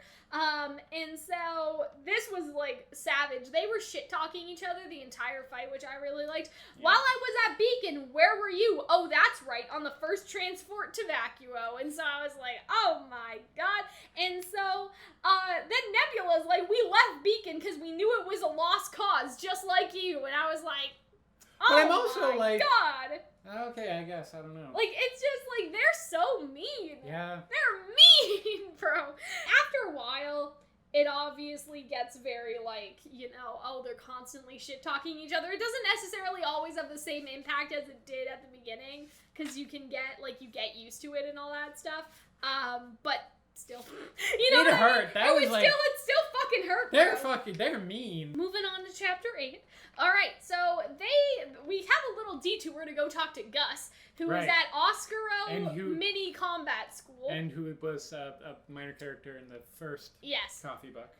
So Coco's been messing around with new outfit designs for Team Coffee, and then I wrote down eyes emoji, right? Because that means that they'll probably get new outfits next time we see them, and so will Neptune, because this jacket that Neptune's wearing right now has turned to gold. Right? That happens in another chapters, that they turn his jacket to gold. So I think that those are going to be sort of the lines that hint towards Team Sun and Team Coffee getting new outfits next time we see them, which I think is nice.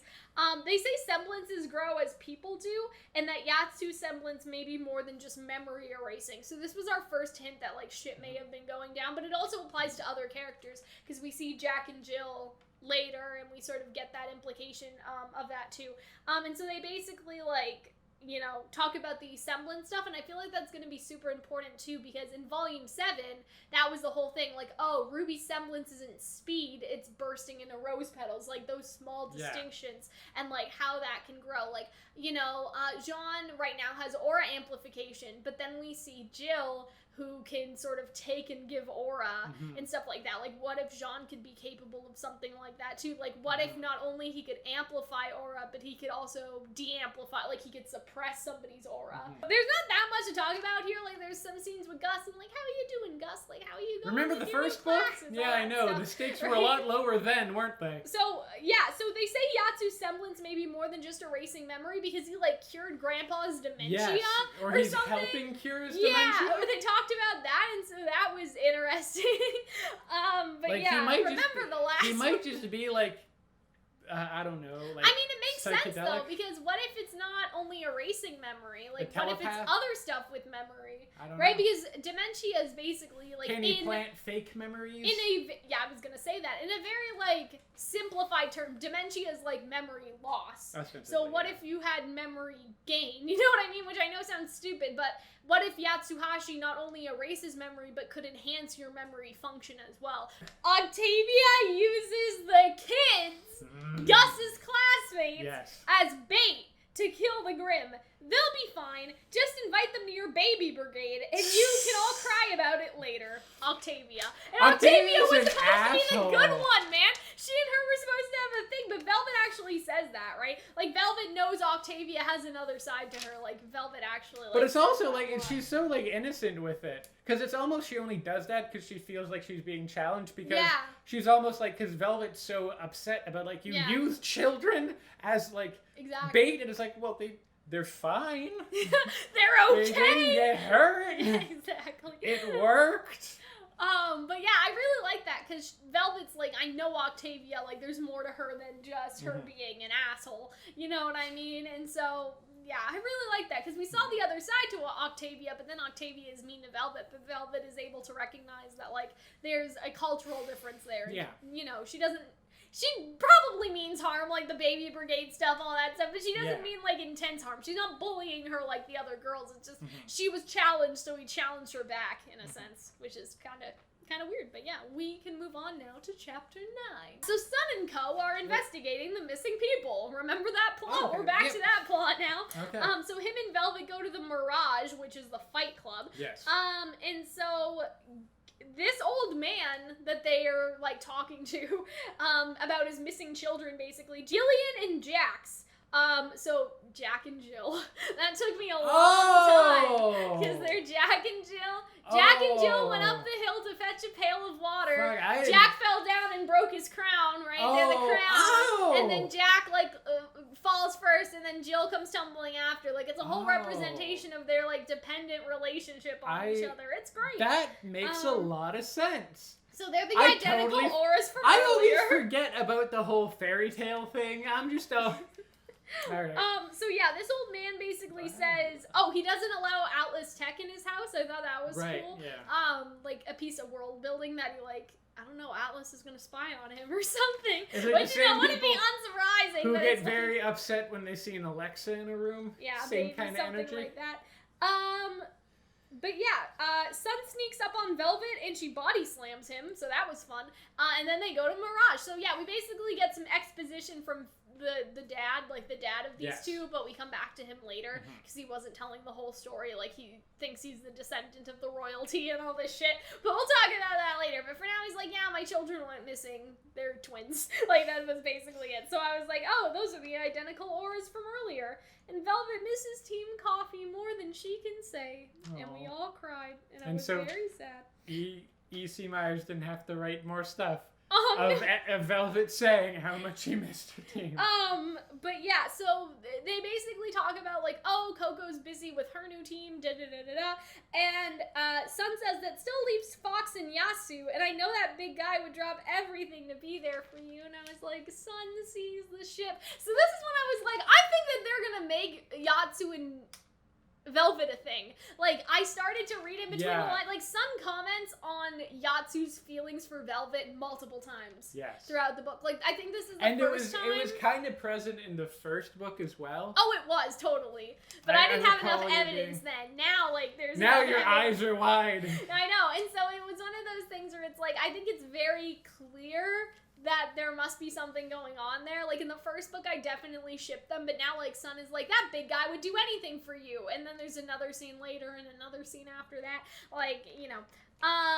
And yeah, so we talk about setting boundaries and stuff like that. And so Velvet basically says, the reason why she isn't contacting her team is because she, got her ass kicked with Nebula and wants to do shit by herself, basically. Because she says, setting boundaries, what makes you think I want that? And Sun says, because you're going off on a mission without them, and that's not something you do when everything's fine. And then Velvet's like, the mirror, the pot calling the kettle black, son. Who do you think you are? But yeah, Sun talks to Velvet and gets a taste of his own medicine in a sense. By saying all this to Velvet, he realizes his mistake. So it dawns on him, leaving your team isn't something you do when everything's fine. He's like, oh, wait. That's me.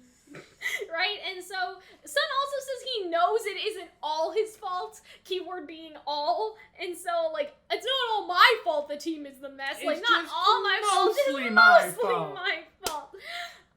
And so Velvet basically explains hey, we weren't always good as a team, we made mistakes and that brought us together, so Sun has to do the same thing. So basically what happened in After the Fall and the backstory, we hear about them fucking up on their mission and all that stuff, that's what brought them closer. Sun goes by the dojo second time and he's like, no, I'm not going in there, and he ignores it. I feel like he either wronged or ran from his cousin like Blake ran from her parents.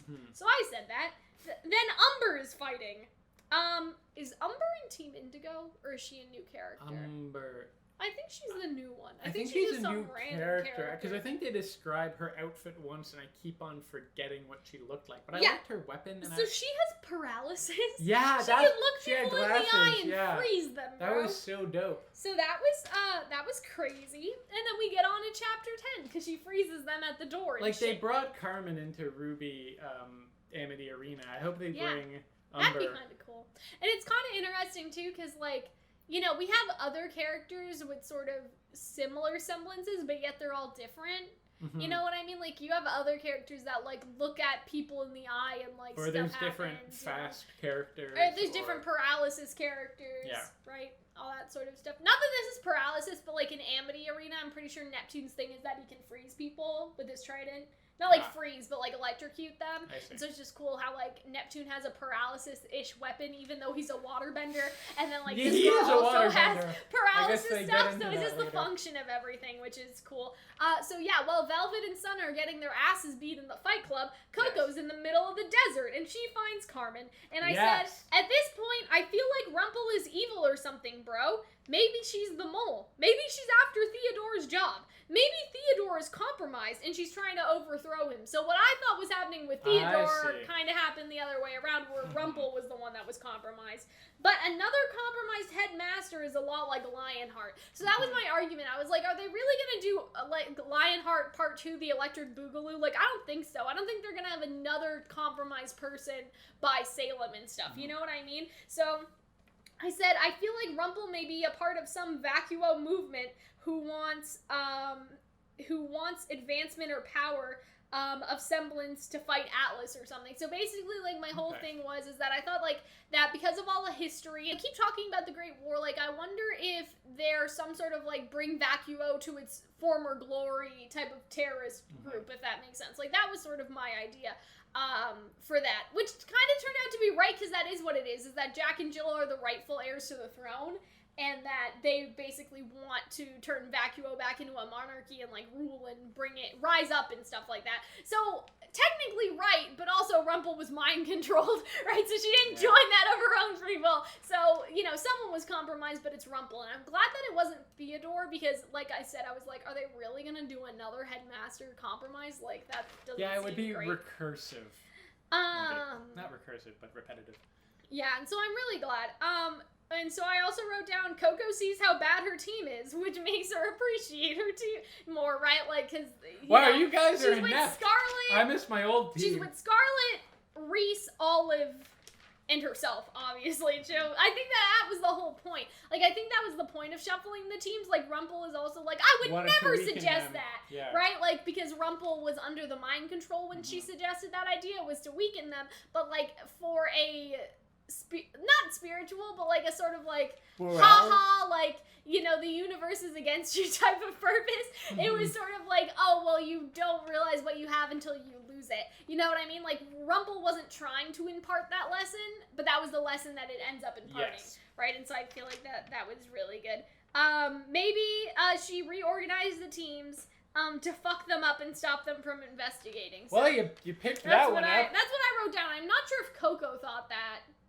I don't think she did. Maybe she did. I think it might have just been you. Maybe. I forgot to, like, I usually put stuff in quotation marks when it's in someone's head. I'm like, I don't know what my own thoughts are anymore. Coco has night vision and zoom on her glasses, which I thought was really funny, the bunny vision. So Carmen is just Deus Ex Machina, dropped in the middle of the desert fighting some Grim, and Coco stumbles upon her. Like, that's basically what happened. Carmen is running towards the city or something, and they just happen to, like, see each other in this big fucking desert. But anyway. I guess, I don't know, maybe she's... I mean, I guess if she really needed to go into the city, she would just use the tunnel, so there's not a good explanation. She was out there. It's okay. Of reason precisely she just why wanted to she see was out there. Bertolac is recharging. So that was great. Yeah. Because he's a battery. Coco says, I've been dreaming of a rematch with you. You've been dreaming about me? I'm flattered. Which is, like, obviously a very stereotypical, like, line. I guess, like, it's a very, like, that's a trope. You know what I mean? Like, I'm so like, all that stuff. And I really, really like that. Carmen knew about the reassigned teams. A mole. Rumple. That's what I wrote down for that one. Coco blows herself up to stun Carmen, which was a power move, and Carmen isn't taking damage for some reason, which we find out. Aura. Exactly. What I liked about the fight scenes, especially that fight scene with Carmen, and just all the fight scenes that take place against the hypercharged characters, that you get a sense that, like, of that, it's just they're throwing eggs at a brick wall. Like, they're very obviously not doing anything, and it creates a sort of dramatic, not tension, but, like, a sense of urgency that, like, we need to find a way to beat them quick because we can't do this for very long. We're getting our ass beat.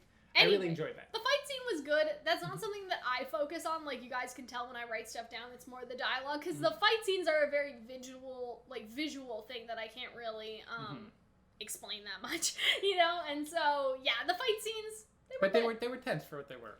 Yeah, and I really There's also, like, this major big blowout scene at the end. I guess we'll make it there. But, like, you realize that they do things... That's what's so lovely about... It just feels like a RWBY fight. Like, even though it's in the book, it's so hard to explain. But the way I imagine it, it's like RWBY, you know? But eventually there's going to be a fight, and I'll talk more about it later, that, like... What's so great about novels is that you can be like, 400 people charged each other. Whereas if you were animating it, you'd be like, son of a bitch. Okay, so we're going to have to make 400 models. Exactly. And it's so much easier to have those big kind of So let's talk about fights. Chapter 11, which has gotten, I'm going to say, incredibly minor controversy, because I don't think that people actually, like, I know people actually think this out there, but I think it's like the tiniest portion, like the tiniest portion of the reader base, right? And I understand, but I still don't like it. I still don't agree, I guess I should say. So this is a Neptune chapter, sort of. And so this is the chapter I know this. where Yasuhashi and Fox grill Neptune for where Sun and Velvet went, because they have a feeling that Velvet is in mortal danger, because Velvet sent a blurry picture of her location just in case she died or disappeared. That's basically what happens here. So I love Neptune's POV here. It's amazing. Like, he's just so funny. Why was Team Coffee so freaking scary? So he says that. She was so... And then they talk about Velvet. She was so friendly and cute.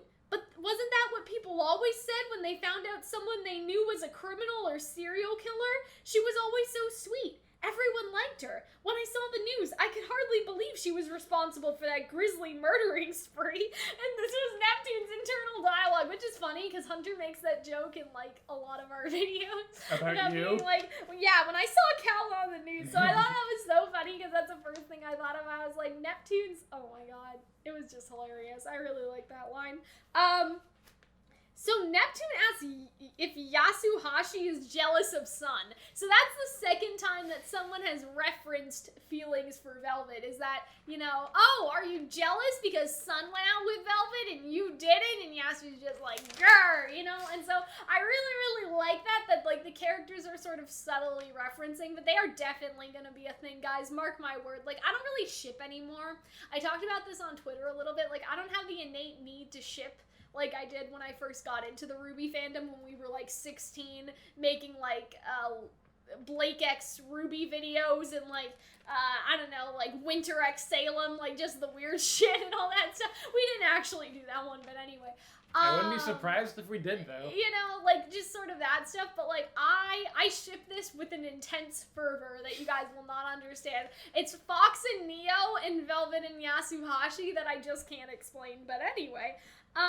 So you also had a weird Roman thing recently. Yes. You're doing the good cop, bad cop thing. I learned all about this and Neptune's like, we aren't cops, we're both in a bad mood. And I really like that. So Neptune's mom is a lawyer, by the way, so that was funny. Isn't that, like, interesting? Weird though? That there exist law firms in fantasy world.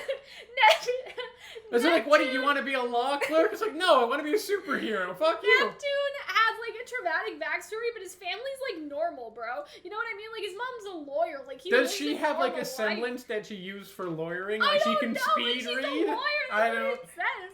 Fox and Yatsu are literally ready to fight Neptune, and Neptune dorkily says, bring it, and knocks over his action figure. Like, that's the type of visual comedy I fucking love. I know it's a book, so it's not visual, but, like, it's visual. Like, this was the funniest fucking chapter, and this is where I was like, Neptune is sincere and doesn't want to break Sun's trust. Even though he's funny, he's still trying to be a good teammate. And then I also said that it's nice how they're differentiating Jean's type of thing compared to Neptune. Like, Neptune is just so funny. Like, he's just so great. Then we get backstory. So Neptune grew up in Argus, which we've been there. Yeah. That was fun. He has a strong water semblance, and that runs in the family. Wait, so if it runs in the family, his mom's a lawyer, right? So I don't think... Dad's a hunter's thing? Maybe the dad has the water semblance and passed it down, or the mom's just like a water-bending lawyer, I don't know. Water-bending lawyer? The older brother, That's Jupiter. Funny. Okay. Neptune, we Jupiter. get it. Anyway, Jupiter tosses 4-year-old Neptune into the ocean. He was 4? Yes, that's what it says. That's what I wrote down. I don't remember him being 4. I think it was 4. We That's can really check. fucked up. This is chapter 11 if you want to go see Hunter. But, like, I'm pretty sure it said he was 4 years old, bro. And he didn't like to take a bath, and he could Oh my god, like, Neptune, Neptune was 4 years old, man, and is that normal? Is that normal brother stuff, Hunter? I didn't have a brother.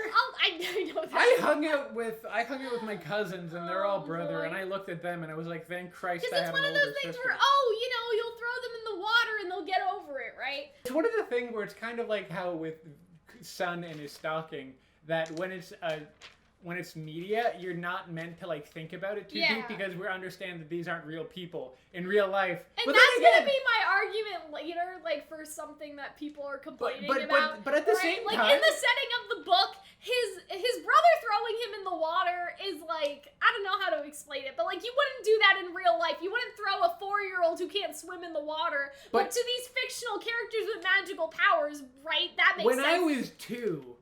My mom caught my sister, who must have been 8 or 9 at the time, holding me upside down by my legs. Right. I was 2 at the time, wasn't like barely... No, I think I was maybe even a baby, like a toddler. Oh my god. Was hanging upside down, and she just kind of spun me. And I was like, no.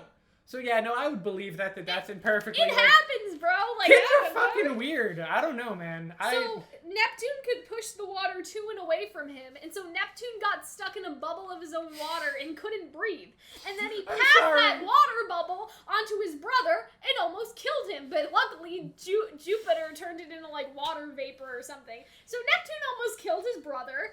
Oops. And they had to move... would have, but he had the thing as well, so he was always going to be fine. Inland, right? They had to move away from the water because he was so, like, terrified, which is sad. So yeah, he basically is a waterbender. That's what I said. Yatsu dangles Neptune over the fountain. That was controversial? Yeah, to get him to talk about where Velvet is. Because remember, this whole scene is happening, like, the Neptune flashback scene happens because...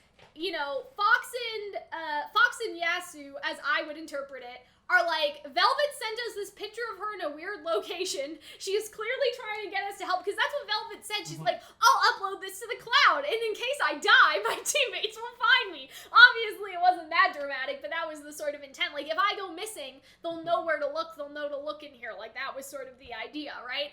And because, they think that she's, like, in danger, and Neptune basically won't tell because he's like, well, Sun's my friend. I can't tell where he is because Sun's my friend. He'll be mad at me. But Fox and Neptune is like, Fox and Yasu are like, you need to tell us she could die. Like, they're literally Wait, people were upset about that? I thought they were upset because they were making jokes out of Neptune's, like, phobia. Well, okay, that is what it is. And so people are like, this is like, I can never like Fox and Yasuhashi again. They use Neptune's trauma against him. They basically waterboarded him. This is okay, that's not what waterboarding is. They don't like hold people over a kiddie pool in Guantanamo Bay going, we're gonna dunk you. We're gonna get you wet. That's not exactly what that is. I understand where people are coming from, and some people think like Fox and Yatsu never like got the consequences for their actions, because like Yatsu's even like, we shouldn't have been so insensitive about your fear of water and used it against you, right? So like, Yatsu at least apologizes, but Fox is like, like whatever. Like Fox like snorts and shit. So yeah, the Fox is just like, there's no such thing as trauma, okay? I'm from fucking Vacuo, so that's Fox's attitude a little. So people were mad, and I understand. Were they really? Because some people were mad. I showed you, Hunter. Some people You showed me mad. 2 people. And sometimes there can be 2 Yahoos. There were a couple something Yahoos. That happened. It wasn't a movement, okay? Like, it wasn't like a big deal, but there were a couple Yahoos that were mad. And I feel bad calling them Yahoos because I understand, right? I get it, right? And that could be traumatizing to you as well, to like see that they're making trauma out to be a joke, I guess, and all that stuff. So I understand. But I think they're justified in doing it. It would be different. I used this example on Twitter. It would be different if Arnold, like, took a spider and put it in my bed while I was sleeping because I ate his last fucking Oreo, okay? Like, that's using someone's trauma against people, right? Shit. Like, in real life, this would never be okay. But in the context of the book, They are afraid for Velvet's life. Like, yes, she's a capable huntsman, but she's in a fight club all alone with Sun, with other huntsmen that could probably do a lot of damage to her. You know what I'm saying? With and she enemies. sent an SOS. So it's one of those things where it's like, you know, if they did it over something stupid, would I get why people would be upset? Yes. But they literally thought her life was in danger, and for some people, like, for some reason, people are ignoring that. People are like, I thought Velvet was supposed to be capable. Now she's just the damsel in distress who needs Yatsu and Fox to go save her. And I'm just like, okay, if we're applying real world logic, okay, I'd love to see you alone in a bar with a bunch of angry men. You're ripping the paper you know again, I mean? so I can tell you. I also playing don't think that she was totally... Because she's not helpless, but at the same time, it's one of you against like 20 people. Are you telling me that you can do that? To go in there, say that the issue primarily with like damsel in distress is a lack of agency. Velvet still shows agency. And sending for help was the smart thing to do. And just being in a sense, a huntsman doesn't mean you fight by yourself. You know what I mean? Like, being a huntsman is also, you know, working together with your team. Like, that's the whole thing. Like, no one's a solo ride over here. You know what I'm saying? And so, yeah, I get it. Like, but the damsel in distress thing doesn't make sense to me. Because I know that people in RWBY are strong.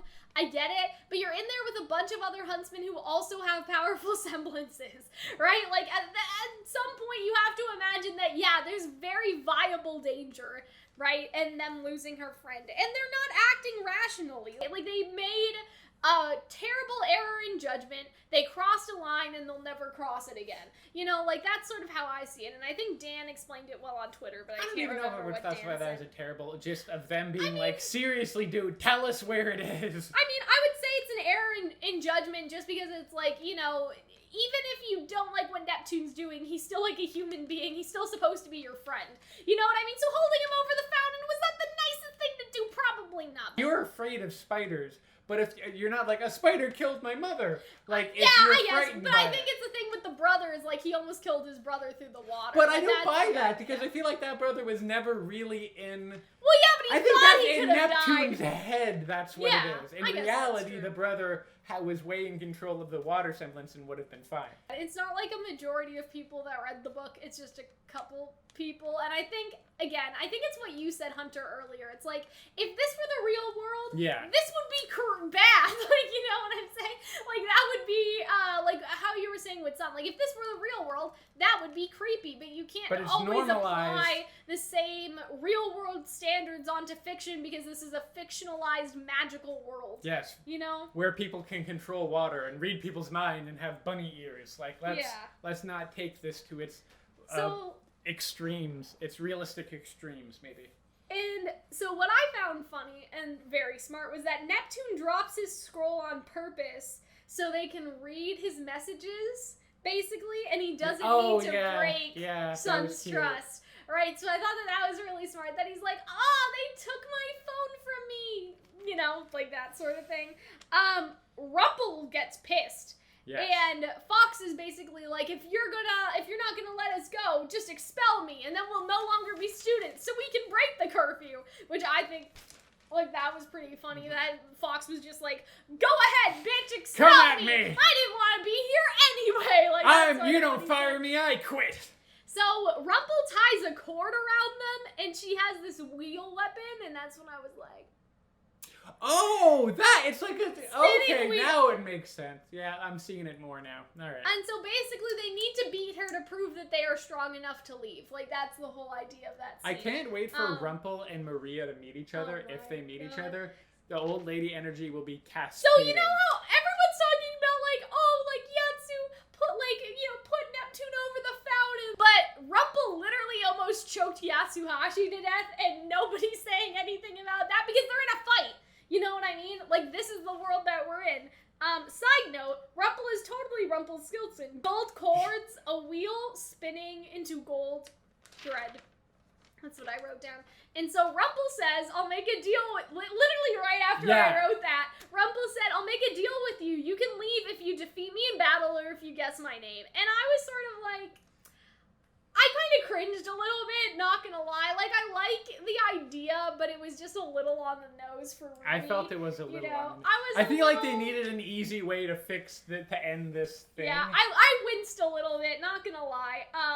But yeah, and so Neptune's like, Rumple! And then she's like, my first name. And I was just like... I love Neptune. So this is really good. Fox uses his disability phone, his device, to, like, give me names that mean gold, please. So he basically cheats, which I think is funny.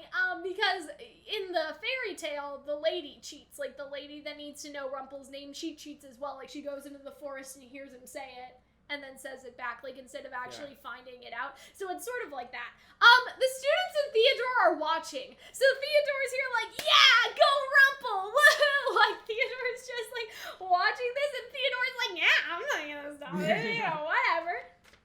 And so... He's such a relaxed bro, it's hilarious. Oh my god, and so he's just watching this, and like, they can fight, whatever. And, somebody says, I think Rumple says, the world will not stop to give you what you want, no matter what Ozpin may have told you. And I'm just like, she fucking hates Ozpin. Like, when she meets Oscar, like, she's gonna fucking hate Ozpin. And her name is Xanith. I think that's how you would say. And so her eyes flash gold. And then she turns Neptune's jacket into gold, too. Right? And so that's crazy. It would be hilarious. I was like, remember how Carmen's weapon was gold in the Fight Club? Yeah. It took me longer to put those two and two together. And I said, OMG, bro. Yatsu picks up Neptune, and they try to leave, but then he throws Neptune at Rumple because he's heavy and covered in gold, which I thought was funny. And then Yatsu is like, well, I have no choice, and he, like, zaps her, memory wipes her. And now Theodore has the sense to be like, okay, you memory wiped my assistant. Like, this may be too far. Like, you memory wiped my Glinda. Like, how could you do that? So yeah, Neptune says he may need a new jacket since he's covered in gold, and she can't change the gold back. So I wonder if she has her own, like, tragic backstory where, like, she turned someone to gold by accident and she couldn't fix them. Because that would be fucked up. Maybe. That would be very fucked up. Rumple fought Carmen, but got mind snatched. And then I said, zoinks. And now everyone can go back to their old teams, by the way. Oh, yeah. Because Rumple's like, I said that, but that's shit. That's terrible. You let that happen? How inept the headmaster are you? So now the second half of the book is starting. The climax was incoming. That's what I wrote down anyway. But yeah, I really liked that fight scene. Third act. Like, Rumple was fucking brutal, bro. Oh, yeah, that's she another... was brutal in the fight. It's another thing that the book is very good at imparting that, like, when they're losing a fight, imparting to you that, like, yeah, they're holding on by a thread. And it's a lot of fun to read that. That was an interesting noise you made from talking into that. I said a thread, but because she leaves. Anyway, so with that being said, I really like the fight. I like her weapon. Everything about Rumple is cool, and I can't wait to see her in the show. That is basically what I would say. Like, she's just such a cool character. She's gonna have such cool fights. Like, I literally can't wait. Like, I'm literally so happy. Yatsu and Neptune go to Mirage, and here's shipping quote number 3. But then there was Velvet, and he didn't care about anyone else anymore. Yeah, there's a lot of, like, heavy Yatsu. Isn't that nice? Velvet And I was like, my heart swells. But yeah, Velvet got mind controlled, like, Sun got mind controlled, and, like, everybody just got fixed, and all that stuff. Sun says he's his own team during the fight ring, which reminded me again of chapter 1, how Sun is like, you know, I said this before, but, like, nobody in his clan wants to fight, so he, like, invented people to fight with him, right? So there's that. And yeah, so Umber is really working with them, I guess she wasn't mind wiped. She's, like, also wants to do the vacuo thing. I don't really remember her character now, to be honest, so. Umber? I just thought that her, like, glasses freezing people was really cool, and I hope that we get to see more of her. They also say at the end of this chapter, Gil will fix them, and obviously we know Gil is Gillian, and that's a missing daughter. So this is when the pieces started to go down. But yeah, I thought Yatsu and, like, Fox, like, saving everyone, like, that was nice. That was okay. That was nice of them. That was nice. Kind of them. But yeah, I don't really have anything else to say about that. In chapter 13, Scarlet and Coco are fighting some Grimm, and Fox brings Sage, Nolan, and Octavia. And apparently there's like a pirate CCTV tower, which is kind of funny. And it's encrypted in the dust mine. And so basically they say, oh, the tunnels may extend into the city like they do with Mountain Glen. And they also, there was a line, they wasted the land and drained the oasis to dig for the dust. Olive the wolf faunus can hear with her wolf ears, so I thought that was interesting, because there's always this debate, like, can Blake, like, hear with her ears and, like, all that sort of stuff, like, does Velvet have really good hearing, right, like, the faunus traits and, like, their function and stuff, so that confirms that. Then we get to see Gillian a little bit, because I guess they basically go into the tunnels and they, like, snoop around, and then they're like, fuck, we can't do this right now, let's leave. Like, that's basically what happens there. And so I said, Gillian has black hair, fair skin, and she has a crown. And I guess all the armbands were silver, because I said, you know who else wears a lot of silver? Theodore. Right. I don't know if there's a connection there, because there wasn't. No. Throughout the book, so maybe if there's a third book, but yeah, I guess, you know, there's either silver or there's gold. What other options are there when you're talking about a crown, you know what I mean? So I think it was unconnected. So Gillian has, like, massive, huge fucking aura, and I said, like Jean? Whoa, maybe not like Jean, because then I found out that she was stealing it from people, so I immediately wrote that down. So she has the power to drain people's aura, and I was like, Maleficent, like Sleeping Beauty, because she put everyone to sleep. No, it's Jack and Jill, sis. But I didn't figure that out yet. We get to that later. So some people have been kidnapped for their semblance, but other people have been kidnapped for their aura. I'm guessing she can also give aura, not just drain it, so she can heal people or fix people up. And so they're like, we can't beat this right now. It's not, you know, we're not at chapter 15 yet. We can't go back here. And so they basically all fuck off. But yeah, I really like how all that was revealed. I like the aura draining semblance, like, we'll talk more about it later because there's more exposition about it, but it really, like, begs the question, what could Jean be capable of? I know that sounds so silly because it's like, Jean isn't Jean Arc, but, you know, you sort of have to wonder, like, if semblances can evolve, right, like, what could they evolve into? So everyone goes back to the school, and then we figure out that Jax can brainwash people, so that was fun. He was expelled. I wonder why! And Jillian was at the top of her class, and so I was like, what if he mind controlled his own sister to leave with him? And later we sort of find out that, like, she just loves him. But that was an idea, right? So they basically talk about Vacuo's first king, Malek the Sunderer. Yes. And then I was like, maybe they think they're descendants, and that's exactly what happened. I love that they have a birthmark. And I was like, oh, they're Jack and Jill. You know what the birthmark reminds me of? What? That Barbie movie where Annalise has the crown birthmark and then Erica doesn't, even though they're identical. And so they're like... Was that the Princess and the Pauper? Yeah, and so they bring down her dress on the shoulder, like, to expose, like, that she doesn't have the birthmark. But this guy, like, rolls up his old pant leg, and you have to see his old man leg. Like, that's old man leg. Okay. Ozpin wrote, I don't know where the fuck Ozpin came in this chapter, but somebody brought him up. Our world is built on stories. Some true, some lies. Some are real, some are myths. Stories explain who we are and why we're here. If you don't believe in stories, don't trust them. Nothing has meaning in life. So that was basically, I guess, the rationale for Jill, her dad, and, like, Jack to all, like, believe this mythical story of them being heirs because they all have this birthmark, and, like, the stories, like, help them somehow, you know what I mean? Yeah. Or at least help the father, not really helping Jack. And like, Jack has an inflated ego now that he thinks that he's the king or some shit, right? But like, the story that they may be like royalty, like from a past generation, like that seemed to like help the family and all that stuff. So Jill's aura was elevated even as a baby. Jack's was fragile. She could transfer and give some to him. And so I said, kind of like how Pyrrha unlocked Jean's stuff, I think the aura transfer unlocked Jack's semblance. So basically, when Jack got the aura transfer from his sister, that was enough aura to finally unlock his semblance. Yeah. And because he had this personality of wanting to control people and wanting to be powerful, like he already had this twisted mind. Basically, my theory was, you know, she gave some of her aura to Jax, and then that unlocked Jax's semblance, and if semblance is based off of personality, it basically gave him what he wished for. I wish I could mind control people, and then that's what unlocked. It was also that he was always been persuasive. Right, and so if he's always been persuasive, what did they give him? A persuasive semblance, right? Like, if Robin always seeks out the truth, what did they give her? A lie detector test, right? And all that sort of stuff. And so, yeah. That's the whole exposition, and I really, really like that. Like, I like the Jax stuff, and I like how this explains more, like, the origin of semblance, because we've always sort of thought that it's had sort of origins like that. Like, Ren talks about that in Volume 4 or 5. I think it's 5, yeah, Volume 5.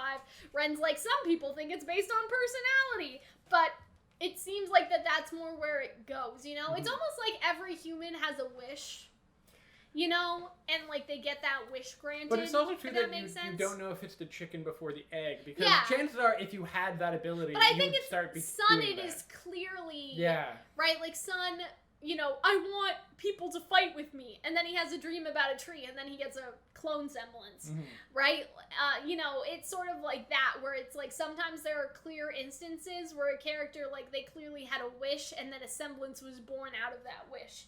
You know what I mean? And I think that's probably going to be true for a lot of characters, like, more so as RWBY expands, because obviously, like, RWBY has speed. I don't know what sort of meaningful, you know, thing that has, or like stuff like that, right? She was bit by a radioactive rose petal. But as you get sort of through, like, you know, Ren unlocks his aura to sort of mask himself from the grid, because that's the situation he was in, right? And, you know, as follows, I guess, like, you know, continuing on, we see other people's semblances and, like, what they're catered to. So I think I agree with you, Hunter. Like, sometimes it is chicken before the egg, but there are some instances where you can clearly see, like, it's almost like someone making a wish. It's like, I wish I could make people do whatever I want if they were already persuasive and all that stuff. And that's, I think, what happened to Jax. So that was fun.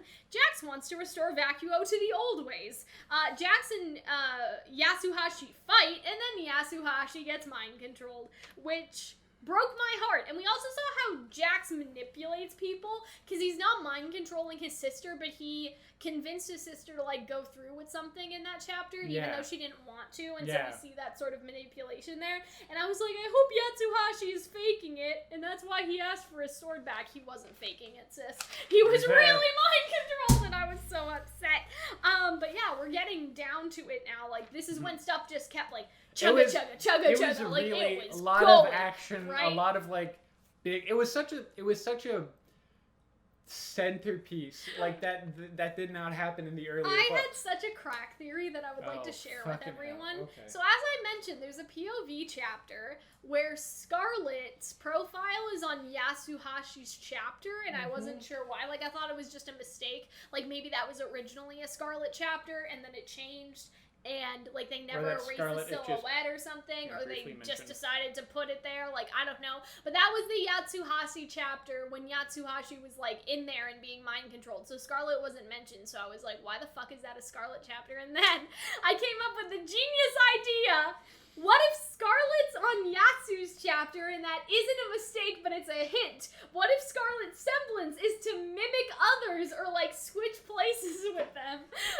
You thought Scarlet was a shapeshifter? I thought Scarlet shapeshifted into Yatsuhashi. That would have been pretty wild. Scarlet did not shapeshift into Yatsuhashi. I feel like that was a whole hint. Like, oh my god, Scarlet's on the POV chapter. Like, boom. Like, I thought it made so much sense. I think he needs a good, like, I don't know, like pirate themed. Yeah. I mean, he can fly, though. Like, that was his whole thing. It's like, Scarlet can glide.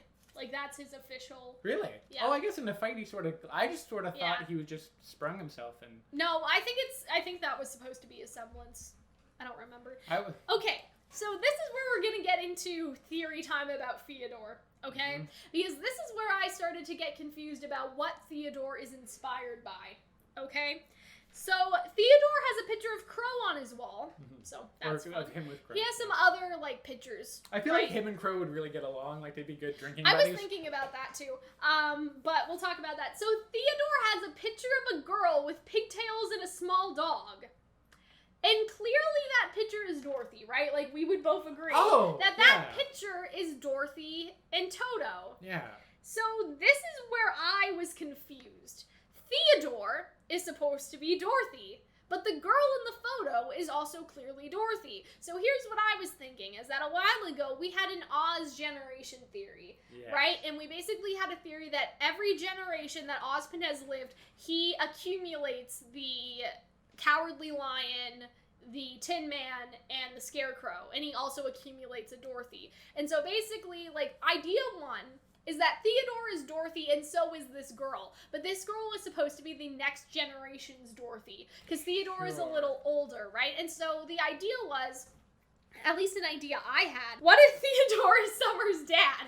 So that was my idea, because Summer, a lot of people think Summer is supposed to be Dorothy, right? And so if that girl in the picture is Dorothy, there has to be sort of a next Dorothy, if that makes sense. Like, the whole thing about the Oz generation theory is that every generation there's a Dorothy. And if you think about it, Summer is Dorothy. Oh god, who's the Tin Man? Ironwood. No. With Team Stark. Oh. Crow is the Scarecrow. We knew that, right? Okay. Crow is the Scarecrow. I think Raven is supposed to be the Tin Man, because she's heartless and she, like, left her children. Ty is the Cowardly Lion, and then Summer is supposed to be Dorothy. Then you have the generation sort of in between, because Theodore is a little older. And all that stuff, where you have Ironwood as the Tin Man, Cowardly Lion, Crow still as the Scarecrow, and all that stuff. You understand what I mean? No, so that was the generation theory. So that was the first thing, is that what if Summer is related to Theodore? Because I don't think they mentioned the color of this man's eyes, okay? I'm a little suspicious that they didn't could mention be related the color somehow. of most of the characters' I know. eyes. No, the girl in the picture is 100% Dorothy. That's not debatable. So we have to figure out why Theodore is also Dorothy, right? So that's theory number one, is that this is his daughter, because Velvet says that it looks like his daughter or his sister. So that's the first thing, is that we don't know who it is, but this is his daughter. It could be Cinder, it could be Summer. I'm leaning more towards that this is Ruby's grandpa, which I know sounds ridiculous, but... okay. Anyway. But Velvet says sister or daughter, and so I was like, oh my god, what if this is Oscar's aunt? Like, that would be crazy, too. Like, what if... He's from Minstrel. I don't know! Anyway, okay, so we took down his photos with Leo and Ironwood as well, and then Ozpin's is in a higher spot, so that was kind of fun. But yeah, so he has a bunch of pictures on these walls, and so that's the first thing, is that whoever this is his daughter or his sister or something, and, like, they're both Dorothy. He's just the past generation Dorothy, and then she's the younger Dorothy. Here's the other thing, though. The picture is in black and white, right? So why would Theodore have a black and white picture of his daughter when technology has been fairly recent? You know what I mean? Like, he has in-color pictures of, like, him and Crow and stuff, I think. So the daughter thing, it's like, okay, well, maybe he had his daughter, like, years and years and years ago, but I'm pretty sure there was still color technology, right? You know? So that's one theory, is that this is his daughter or even his sister, and that he's just the other half of Dorothy. Like, people were saying twins. I think we have enough twins in the show. Like, Jack and Jill are twins, Crow and Raven are twins, but, like, if we... Okay, like, whatever. That this is his sister or somewhat important. The maiden, that was also an idea. So here's the idea that I have seen a lot. So people are saying that Theodore is trans. That was the first thing that I thought. And that this is a picture of Theodore as younger, before he was younger, basically, when he was, like, little. And so at first I was like, because that's the first thing I thought of. I understand I have, like, my own internal biases in that direction, right? When he had a daughter, right?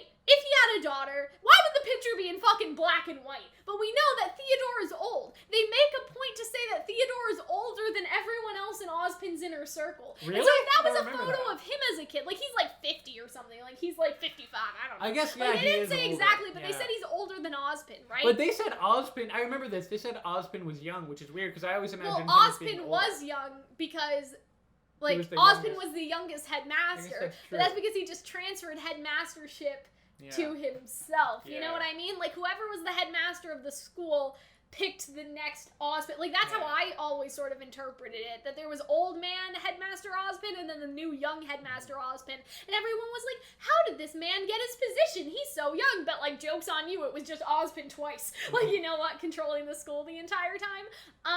But yeah, and so it doesn't really make sense for Theodore to have a black and white picture of his own daughter. You know what I mean? Like, that doesn't really make any sense because we've seen other pictures of other characters in the show and they're also in color. But this picture was specific specifically in black and white, which means it's old. And so I was like, what if Theodore is trans? Which I really like, but I also consulted the Tumblr. I don't know why I didn't talk to you, but I consulted the Tumblr, and I'm like, oh, you didn't read it yet. Yeah. Right, so I was like, but, like, would that be somehow problematic for Theodore to have a picture pre-transition? Because, like, we talked about dead naming when it came to May, and we talked about, like, old pictures of May being in, like, rich people's houses and stuff like that. Although people do that. Like, they have it, like, share old photos of themselves as a glow up, and then some people will, like, burn all evidence that they ever existed. I consulted the Tumblr, and we'll quickly consult you, Hunter, but, like, the person I was talking to was like, yeah, I have pictures of myself pre-transition, like, that's not that weird. Like, some people do go nuclear and burn all their pictures, but, like, some people just, like,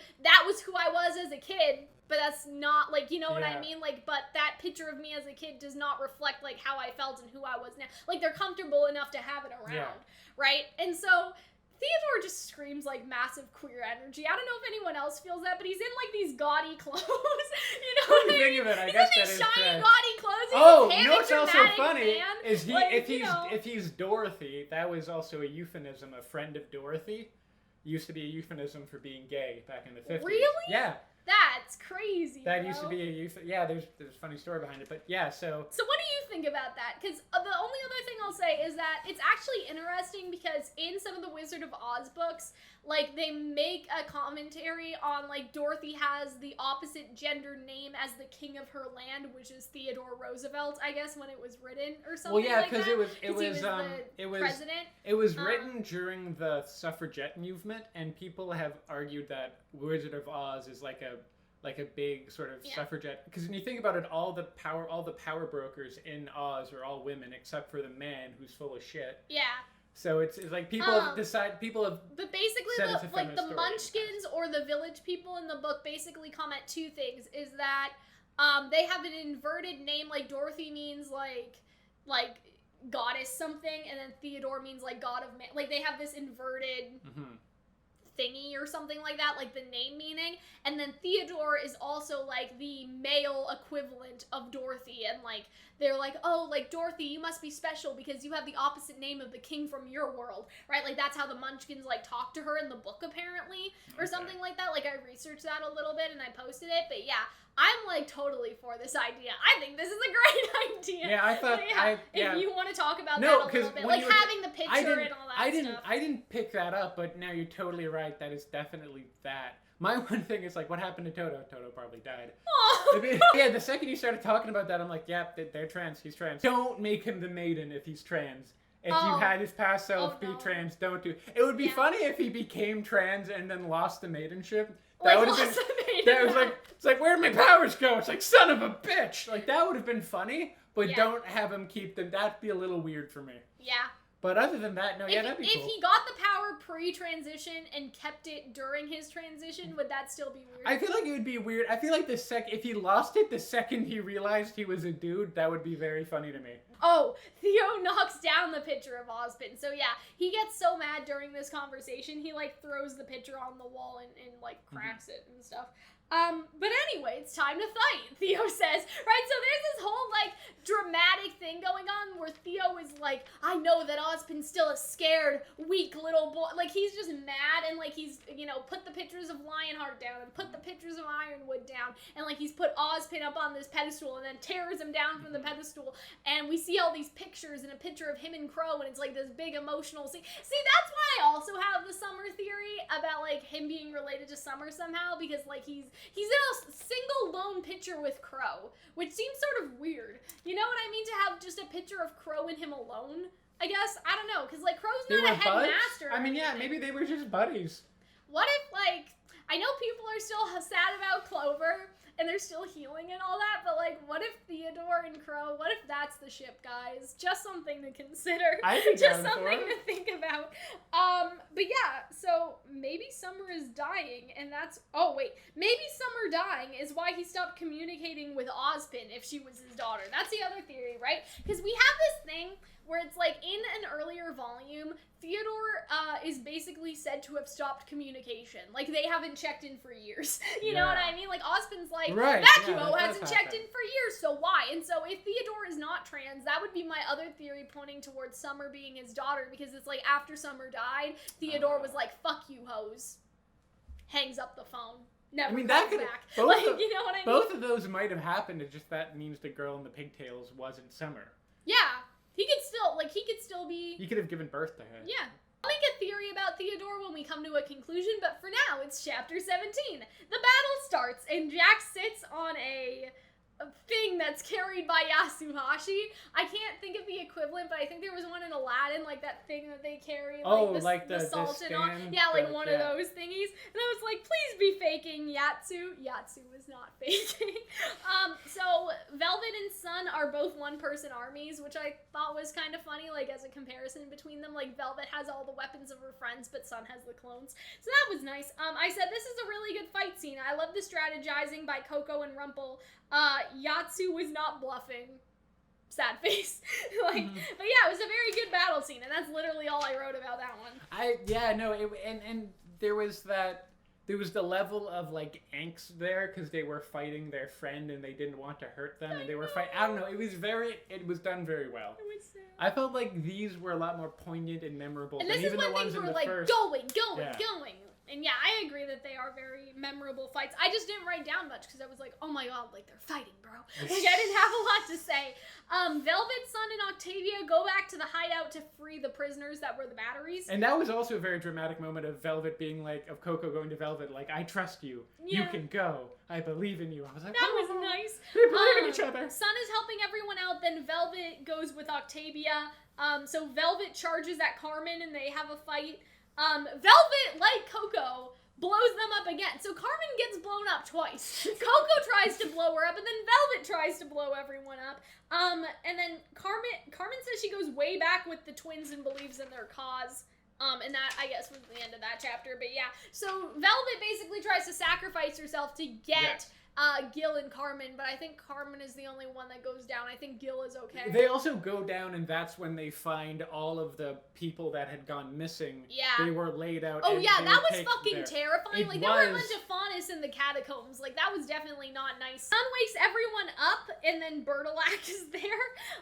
And... I also love how Bertilac does not... Bertilac's great here because he's super cynical. He's just like... He's like, I fucking hate all of them. I'm gonna kill Carmen when I see her next. Yeah, the people that Sun rescues help them dig out the cave-in, so this is how Velvet gets saved. And I said, Carmen may be dead, bro, because she may be under the rubble and stuff.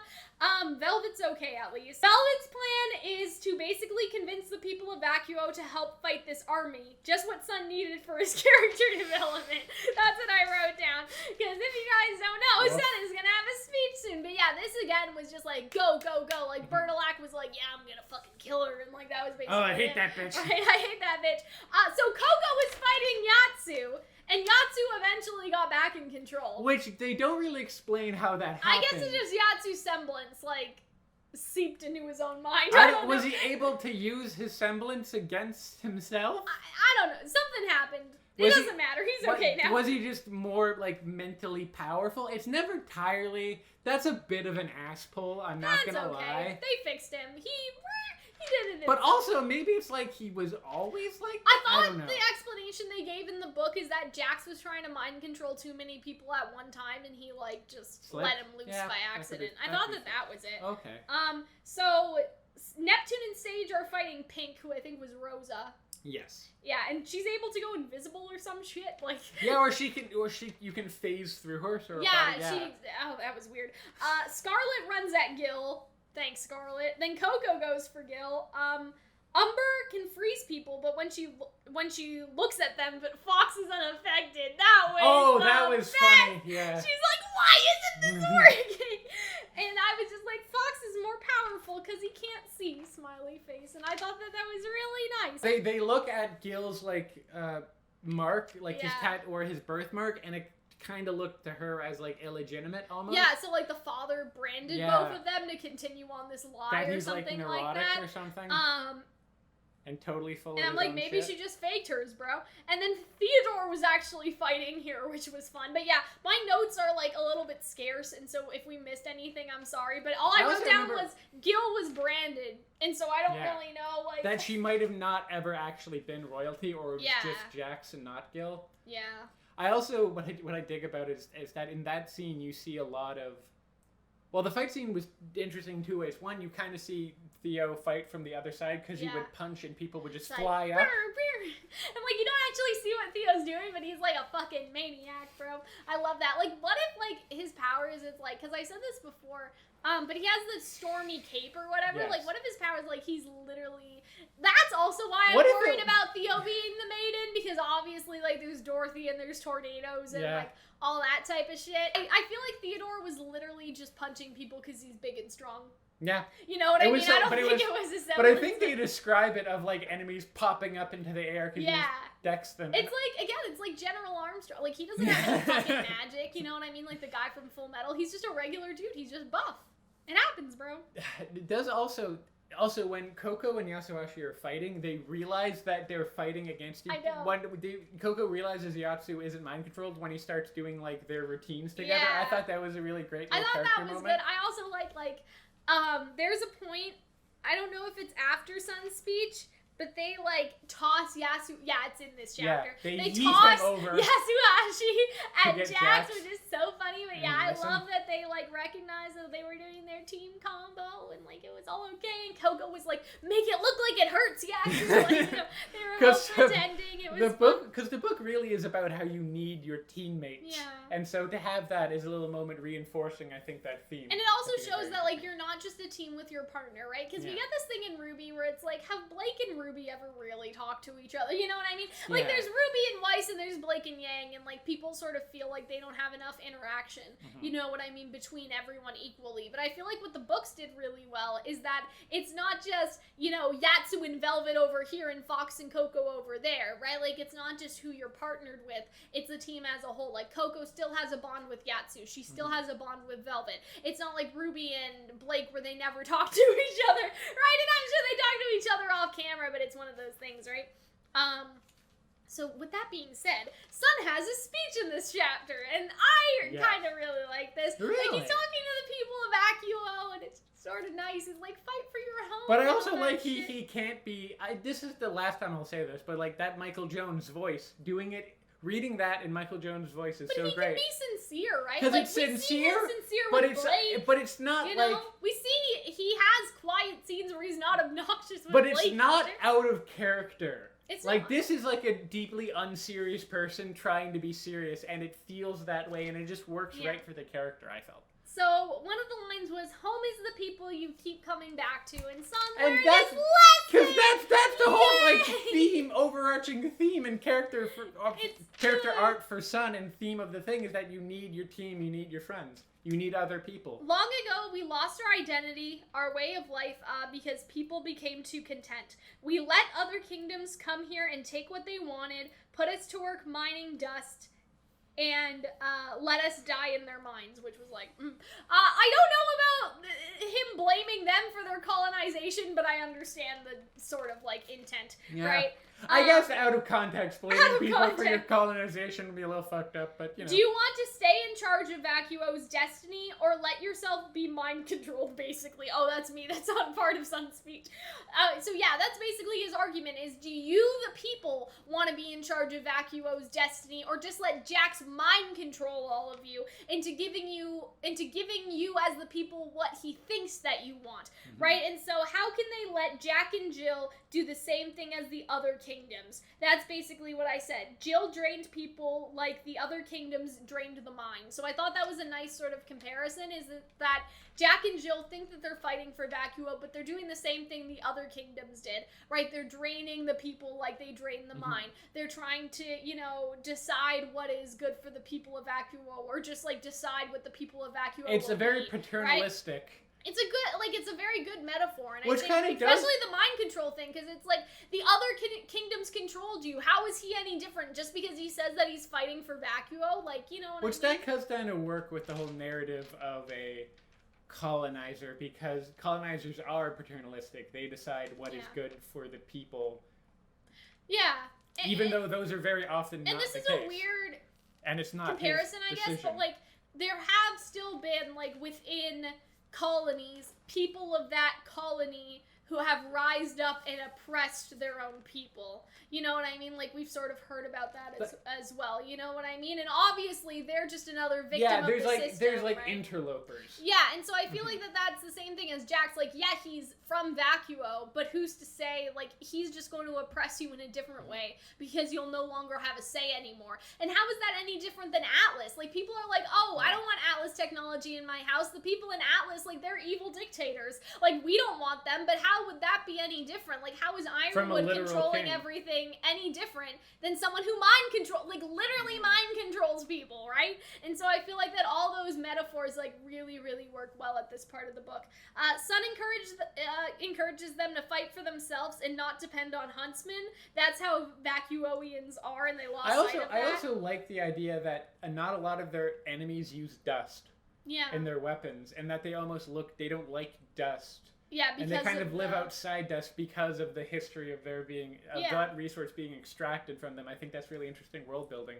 And I said that I think what Sun is suggesting is going back to past ways and the present, or the way of the clans. People got too comfortable in the city, and now it's time to go back to fighting. So that's basically, like, what I was sort of thinking, is that Sun's whole thing was, like, keep moving forward, forget about the past. But what Sun is doing is using the past to teach the people a lesson about their future, and that was what I was saying earlier. Like, that's the whole thing that we wanted Sun to learn, I think, was that there needs to be a balance between past and present. There needs to, if you can take your past and sort of extract what went on in it, then you can move on and go forward in the future. So I feel like he finally learned that lesson as well, that balance. Because he's telling the people of Vacuo that it's time to move on and it's time to forge a new path, but he's using the past to tell them why. And I feel like that was really good, you know? The Grimm eat aura. Can we talk about that? Because that was fucking weird. Is that Jill apparently, like, went up to a Grimm or something, and the Grimm started sucking all her aura out, and so then she severed the connection. And so, you know, she sort of theorizes maybe it wasn't the emotion after all, but also their very souls. They don't have any use for it. They have no souls. And so then I guess emotions come from souls. Yeah. And so people were saying this was a retcon. Is it a retcon to add new information? Because I don't think that's true, right? Because it's just like scientists had a lack of understanding of what exactly the Grimm were after. It just bothers me when people say something was a retcon, but really it was like people clarification. Yeah, or like people not understanding how things worked fully because they weren't able to experiment on Grimm. This is like going to be a weird comparison, and I'm not going to say any spoilers because I know people hate it when I do that for Attack on Titan. But like, we thought the Titans worked one way, and then we found out that they worked another way. And finding out that they worked another way doesn't contradict, you know what I mean, the first way that they worked. It's just that you discover that the history presented to you in Attack on Titan is not the full correct history, right? And so I don't think that it's a retcon for the Grimm to suck out her aura. Like, she's speculating. She's not a fucking scientist. She's not saying that's true. She's like, maybe it's not the emotion they're after. Maybe they also like to eat souls. Like, you know, she's no body of authority. Like, how can you call that a retcon when it's not a fact? Like, it's just a character thinking. Like, characters think wrong things as well. But let's say that she's right. Let's say that they do want to eat the souls. That's not a retcon. That's an expansion on the concept, because they thought that it was emotions, like, oh, people have such high negative emotions and the Grimm come after that. Nobody thought that maybe the high negative emotions were somehow like a beacon signal to the Grimm for civilization. You know what I mean? Maybe emotions attract them, but what they ultimately want to devour are souls. Yeah, and I think that makes sense. You know what I mean? And like, if there's like so much aura, because I see it as like, not that animals don't feel pain, but I think it's fair to say that humans feel more complex negativity compared to animals do. Like, I think that, you know, if your dog is fed and played with and walked, like, generally dogs have a very positive, happy demeanor. You know what I mean? I know that's a weird thing to sort of say, right? But when you think about, like, that, and that's why Grimm sort of don't really go for animals and all that stuff, like, you know, dogs and stuff are mostly happy.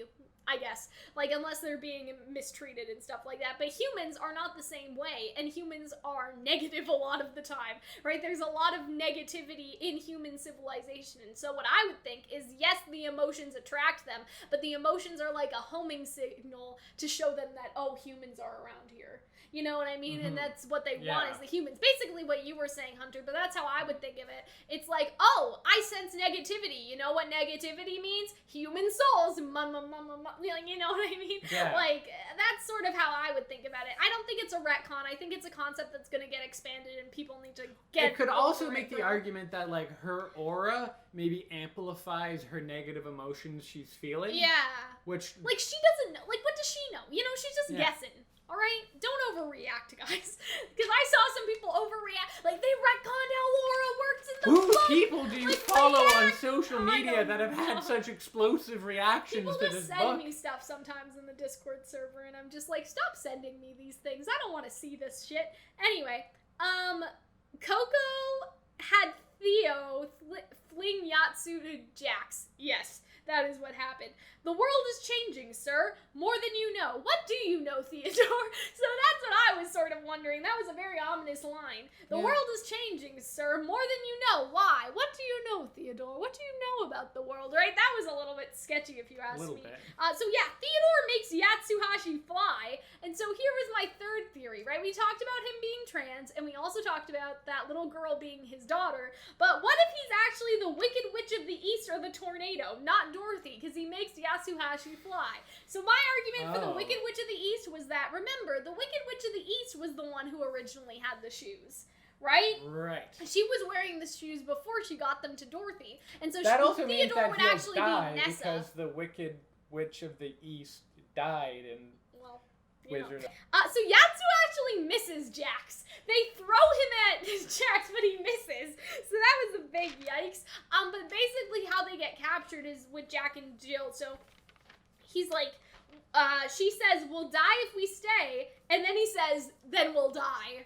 Yeah. So that was pretty metal. That was fucking ridiculous. He tells Jill to give him all her aura, but she can't because she needs some to send some, which makes perfect sense. That was another thing people are like, retcon, and I'm like, no. They said that you need if you are using your semblance, it's because you have aura. So she can't give all her aura because her semblance, like that is her semblance. Her semblance is giving aura, and she needs aura to still give the aura. So she can't give Jax all her aura. You know what I'm saying? Because that would be wrong. So the most hilarious thing that happens in the book after this point, after the then we'll die, which is horrifying, by the way. Like, Jax is a fucking sociopath or something, you know? Like, he's he's got issues. He has issues, right? Yatsu rides a Grim. Yeah. To get to yeeted, Jax. he misses, he hits a Grim, grabs the Grim by its, like, antlers or something. Yeah. Or its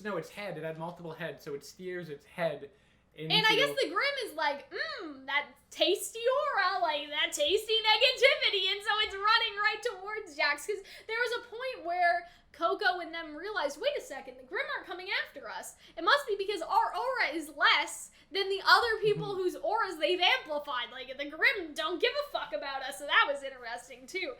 And then we find out that Jill was never controlled. And I feel like that this was a nice twist, because I was sort of thinking, oh, well, clearly she's mind-controlled. Yeah. But she just loves her brother so much that she went along with but everything. And I feel like that's darker, like, that's a little more twisted. I started, instead of taking aggressive notes, maybe you can kind of see it there, I book-eared some of it, and I book-eared a lot of stuff near the end. Two things that really stuck out to me about that last scene, when they finally defeat Jax and Gillian? Gil? Yeah, yes. Gil. Is that one... Or yes, Jillian. Jillian, yeah. Is that, with Jill, like, Yatsu gave her a total out. It's like, you can leave, you can lie even, but she's like, no, I did it because I love my brother. She really bought into that kind of superior narrative, which I found interesting. And another thing that was the most disturbing thing in the book was when Yatsu like brain blasts. Oh my god, I was just gonna talk about that. Jax, he it's lies down. never addressed again! There's an epilogue, and the book just ends, right? The battle's over, the book just ends. Like, they're arrested, but the book just ends. They mention it briefly. There's one thing. Velvet comes up to Yatsuhashi, and Velvet's like, yeah, we won! I know, and he's crying. Yatsuhashi's crying, and he's but like, that's it. oh my god, at what doesn't cost? go anywhere, right? And then he isn't able to... Well, I mean, it's at the end of the book. How I much know, able that's what I'm saying. I'm saying that there will be a third book. Will there be a third book? So yeah, we have to talk about that. But like, the way everything just ended sort of shell-shocked me. Because I was like, oh my god, they're doing the epilogue, but the battle just ended. So basically, they just wrap up the battle, Jill and Jax get arrested. And yeah, so the Yatsu thing, that was fucking terrifying. That he literally mind-wiped someone and he was crying. But the book, like, I thought that was Yatsu going wasn't somewhere. crying. Jax was crying. I thought Yatsu was also crying. No, Jax was crying. Was Yatsu not crying after he did it? No, Yatsu just looked like he was in emotional distress. I don't think he was crying, and so much so that he couldn't even like talk to Velvet, which was the whole thing of like, hey, you gotta talk to people. But that's not gonna be addressed in the you have to talk. The book. The whole point of the book was that you have to consult your teammates and talk about your feelings, but he's not talking about his feelings. Yatsu does that, and then we don't hear about it. And so that's why I'm thinking there has to be a third book, or they're going to address this when they get to there will be for two things that happen at the end. Third book. Two things that happen but before that, we get the final closure with Sun. But there was no closure on that moment. That's all I'm saying, is that I loved that moment, but there is no closure. They just jumped into the epilogue. Like, we didn't even find out how Yatsuhashi felt about it in the epilogue. Well, you know how he feels about it. He's really fucked up. I know, but I'm just saying, like, in my opinion. Do you need, like, a monologue? I don't know. I just wanted to hear a little Sometimes bit more about... you don't need to hear. I wanted Sometimes to hear about Jack. See. Like, Jack and Jill were arrested, whatever, but, like, is Jack okay? Like, they never really specify. Like, they said that, you know, we think that he got brain blasted, but, like, did he lose all his memory? Has he reverted back to a 4-year-old? Like, they never really, like, went into what exactly Yatsuhashi did to him, like, on a technical level in the epilogue. And so that's why I'm like, I want to know, like, did he break this man? So now to wrap it up, because I'm losing my voice. So Sun actually apologizes. Yay! And they won. And he said, I wasn't there for you when you needed me, but you were there for me all the way, and that's what makes me feel even worse. So that's, you know, very telling. It's a good apology, though, I think. Yeah, I think that his whole apology was really good. I think he definitely learned the lesson. I love this for Sun. Like, I love Sun's characterization in this book. It is great. Scarlet says he isn't the worst after seeing the reinitiation, which I thought was funny. And then Scarlet says they came with him to keep the team together. They're in Vacuo, but they were together and they were able to solve their problems. That's what I wrote down anyway. And there's two more things. One is just like, Sage is like, yay. Scarlet's like, okay. And then Neptune's like, I love you, my baby's back. They also make a bet. Yeah, and everyone gives, like, Neptune money, I think? I think it was Sage. Sage money because they bet that he wouldn't apologize, and he apologized. Which is hilarious to me. Sun's kind of famous, it said, and I was like, oh, that probably means his cousin knows he's and here. One last thing, you skipped over. So then Nolan is going to then become a member of Sun, so it's Team SSSNN. He's not actually. It's like the unofficial official. Like, we're thinking about Nolan. Like, it was ribbing. I don't think it was super And then Scarlet walks over to Nolan, which is again like... And like goes to hang out with him. Like the crumbs of like... But that's interesting that he'll be a part of it. But I don't think they meant that like literally, Hunter. I thought they meant that as just ribbon. Like, we're thinking about making him an unofficial member at Team Sun. Bring it here. I don't know. They put I didn't think they meant like literally like... I mean, who else... What other team is he gonna be in? I don't know. But I guess we'll see. I mean, that's debatable. I thought it was more of like a friendly thing. Whatever it is, I think it's at least a possibility going forward. Sure. I mean, it would be interesting to see another team of 5, but given what happened at the Aesops, I don't know if we want that. But anyway, like teams are usually of 4, so I thought they just said that to be nice to Nolan. You know what I mean? Like, I don't come think, here, my guy. I don't even entirely remember. Is Nolan the one with like the beanie? He has the red hair. Yes. Okay. I think that was May. And May's a girl. The one with the sniper rifle, right? That's what you're thinking. Nolan's the redhead with the cattle prod. Do you remember? I kind of remember. Hunter just don't remember. I'm gonna look at that. Talk about the the last. But yeah, so they're nice to Nolan. I think Nolan will be a part of their team, but I don't think they'll officially make him a part of the team, if that's, if that makes sense. So Sun is kind of famous. Vacuo warms up to the transfer students. They were strong enough to survive, not the ones who ran. I like that lesson was given by the end of the book, is that they didn't run away to Vacuo. Oh, so that's Nolan. Yeah. Okay. Yeah, I don't remember him at all. Okay.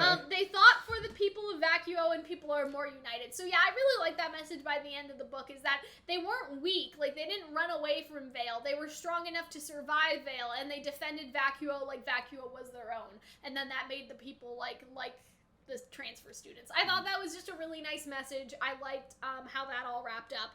And so they go back to the dojo with Sun, his team, and Velvet, and his cousin is there, and she's not mad at him, luckily. And that's the last thing I wrote. So I did forget a couple things, and I do want to get out my book because I did. There's two things to the very end though that I want to mention. Okay. I think this is why I think there's going to be a third book. Oh, well, I totally missed that then, because is that one, they talk about how no one caught Carmen, so Carmen's probably still out there, still doing something. And then at the very end, Star's like, there's a storm coming, you should come in. And at the back of the book, it says there's a storm coming. Oh my God. I don't know, I think the storm is, something's going to happen in that third book. Either it's going to be a massive grim attack or something crazy. So if Carmen's not found, she's still out on the run. I guess. Well, what more can she do? I don't know. What more can she But that's do? still a loose thread, and the storm is coming, and that means something. I don't know what yet. But I think they're doing another book before eventually they start doing like Happy Huntress prequels or whatever. Or some Happy Huntress prequels. That's what I want. I want that book so bad. Yeah, so Star. Let's talk about Star. So here's what I think is going to be important, okay? Yeah. This is where I think the left thread is, other than Yatsu fucking mind-wiping someone. I feel like that's why there needs to be another book, because I also with think that like there's gonna be like stuff. A Velvet. Maybe that's when Velvet and Yatsu actually become canon, as they work over their they help one another. Yeah. Okay. So they talk about the Star stuff. She's cool and stuff like, I only wanted you to say you would be back one day. So that was cute. Little pirate broadcast, all that stuff. I love you. I'm thrilled you're here. So they all talk about that. And then there's a line that says, a gust of wind ruffled Velvet's ears and pushed against their backs. Star looked up. Wind's picking up. Get inside quickly. I'll make us some cactus tea. Looks like there's a storm coming. Sun glanced up as they passed the threshold. He didn't see anything, but his cousin always had an uncanny sense of the weather. Oh! That's why I think that she's a maiden. Okay.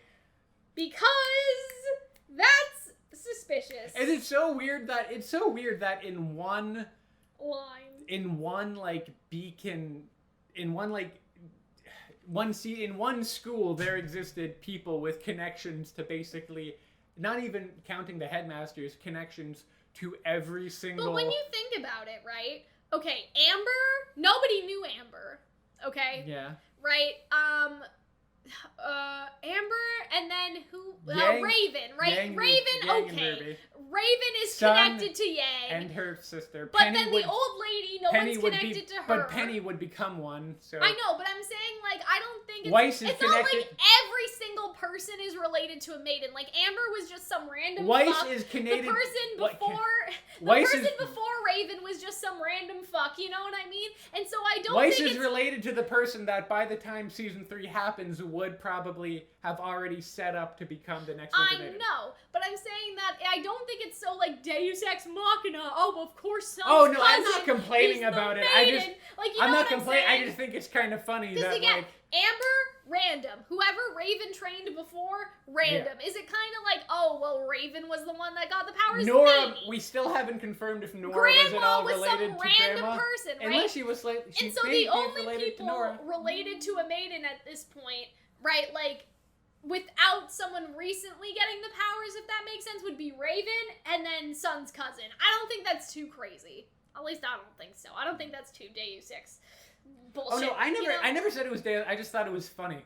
That it was all these people were sitting around in a room together, unbeknownst to them. There's no unimportant characters in RWBY. That's true. You know what I mean? Shopkeep. You don't have casual characters in RWBY. But yeah, so I think that Bertolac, I think she's the maiden.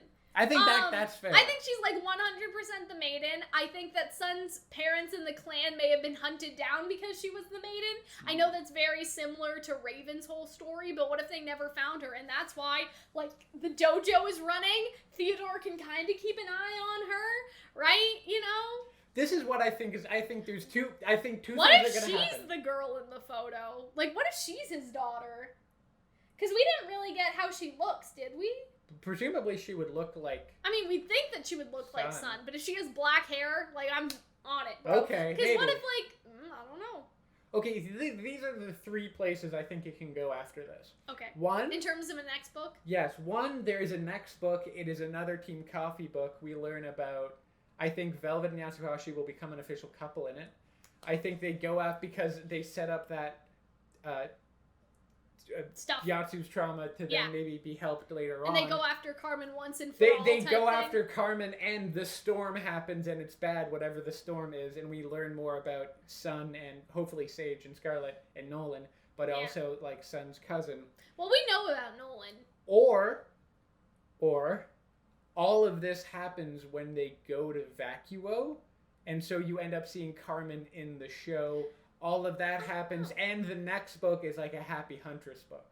I think, here's my idea. I think that your first plan makes sense. That they will do one last hurrah with them going after Carmen one last time and the storm coming, and the storm will be directly connected to Volume 8. Yeah. If that makes sense. Because Salem is already in Atlas and doing all the shit, right? Eventually Salem would come to Vacuo. So what if the storm is sort of like that? We also had the idea that...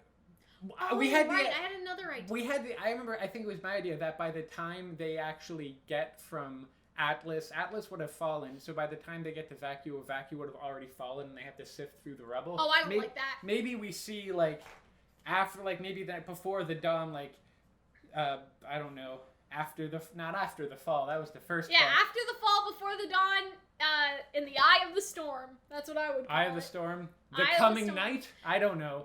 I think there will be something like that could be something in the third book to set up. Here's how I would say. Yeah. Plan one last hurrah with Carmen. You give Sage and Scarlet the development everybody wanted, and then... some Coco background, maybe. Maybe. I mean, Coco, again, not everyone has to have childhood trauma. Yeah, but it's fucking something. Velvet and Yatsu be a thing. It's a whole thing. We deal with Yatsuhashi's trauma over the memory wipe, and at the very end of the book, Team RWBY will arrive in Vacuo. Yeah. That's how I sort of see these books ending. Ooh. Is that, you know, Team RWBY arrives, like, and the book ends, basically. Like, they put Carmen in jail, and they get notified that Team RWBY is here. And then we go back to the show. I don't know, because I feel like there's still gonna be, like, a chapter of them going from Atlas to Vacuo. What do you mean, a season, sorry. Oh yeah, I agree. I'm just saying, like, but this book would be after... This next book would be after Volume 8, if the schedule is anything to go by. Because there was a book last year, there was a book this year, and if there's a book next year, Volume 8 would be done. And lots of people think, like, Volume 9 is going to be on the way to Vacuo. Yeah, but it would be weird, because then that book would supersede On the Way to Vacuo. But I guess no, that's okay. It works. So that was my idea. No, that works. Yeah. My other idea that I said somewhere, and I don't remember where, is that Hazel, Emerald, and Mercury will be going on their way to Vacuo, and the next book will be about Carmen, yes, but Carmen does stuff for money, and so does Bertilac. So some sort of, like, Carmen and Bertilac related activity again, but it's Mercury, Hazel, and Emerald. And they neutralize the threat enough that, like, the book wouldn't be required reading for the time RWBY gets around, but it's Hazel, Emerald, and Mercury. Hazel, right? So, because in Volume 8, we don't know if Hazel, Emerald, and Mercury are going to actually be there helping Salem, or if they're going to try to secure things in Vacuo while she's trying to do stuff in Atlas, right? And so the other book could be Team Coffee and Team Sun sort of tracking down Mercury, Emerald, and Hazel, but not in an impactful way enough to be a book plot. Like, they arrest Carmen and whatever, but not so impactful that you would need to read it to understand when Team RWBY gets there. Like, they could basically say, hey, like, Salem's forces are here, bro. Like, that's all they need to say, you know what I mean? Or it ends with Sun, like, looking out into the distance on a wall of Grim, and then, like, something maybe like a moving castle, but you like understand a crab what I Grim mean? or something. Like, there could be, like... I don't know how to to explain it, but it can still be a big plot without it having to be required reading. Yes. Like, here's how I would think of it, is that Hazel, Emerald, and Mercury are sniffing around trying to find the Summer Maiden, right? Because that's the last one. If it's Star is a target. And that could still be relevant in the main show, but it could be enough of a plot. Like, what if Carmen and Bertilac are hired to, like, kidnap Star, and they have to go, like, rescue her, or something like that. And then, you know, they were originally going to deliver her to Hazel, Emerald, and Mercury, but they were foiled in time, or something like that. And then Carmen and Bertilac get arrested, and then they know, like, Salem's forces are here, right? So we wouldn't actually see much of Hazel, Emerald, and Mercury, but they would be behind it all, you know, in that sort of way. And so it would connect back into the show. Like, by the time we get into the show, you know, Coffee's like, oh yeah, we have the Summer Maiden, but we're also, like, we're in deep shit over here, sis. You know, like, that sort of thing.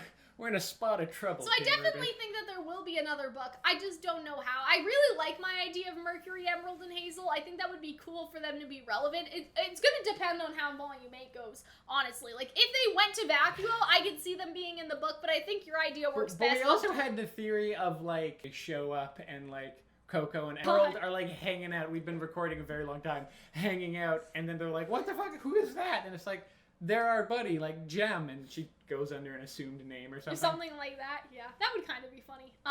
What's but great I don't know. about... I think the Carmen idea makes the most sense. Like, it's going to be one last hurrah, capture Carmen, and then by the time Carmen is captured, Team RWBY will, like, eventually arrive in Vacuo, and that's the end of these books. I do want them to make other books, right? Like, after this, I still hope they make Happy Huntresses and stuff like that. Who other books do you think? Were you, like, a young Gira book? I really wanted Neo and Roman. I know a young Roman book. A young Roman book would be good. Like, there's so much they can do. I feel like they will make the third book to this one, and then after that, they'll start individual book series, like the Happy Huntresses, the novel, Roman and Neo, the novel, right? Because I feel like it's not ended. I just have that feeling inside. I feel like this isn't the end of the Coffee and Sun stuff, but I feel like after the Coffee and Sun stuff does end, you know? Or then again, it might just be picked up in the show. What I always liked about these books is that they were self-contained. You mentioned that they were self-contained, and they felt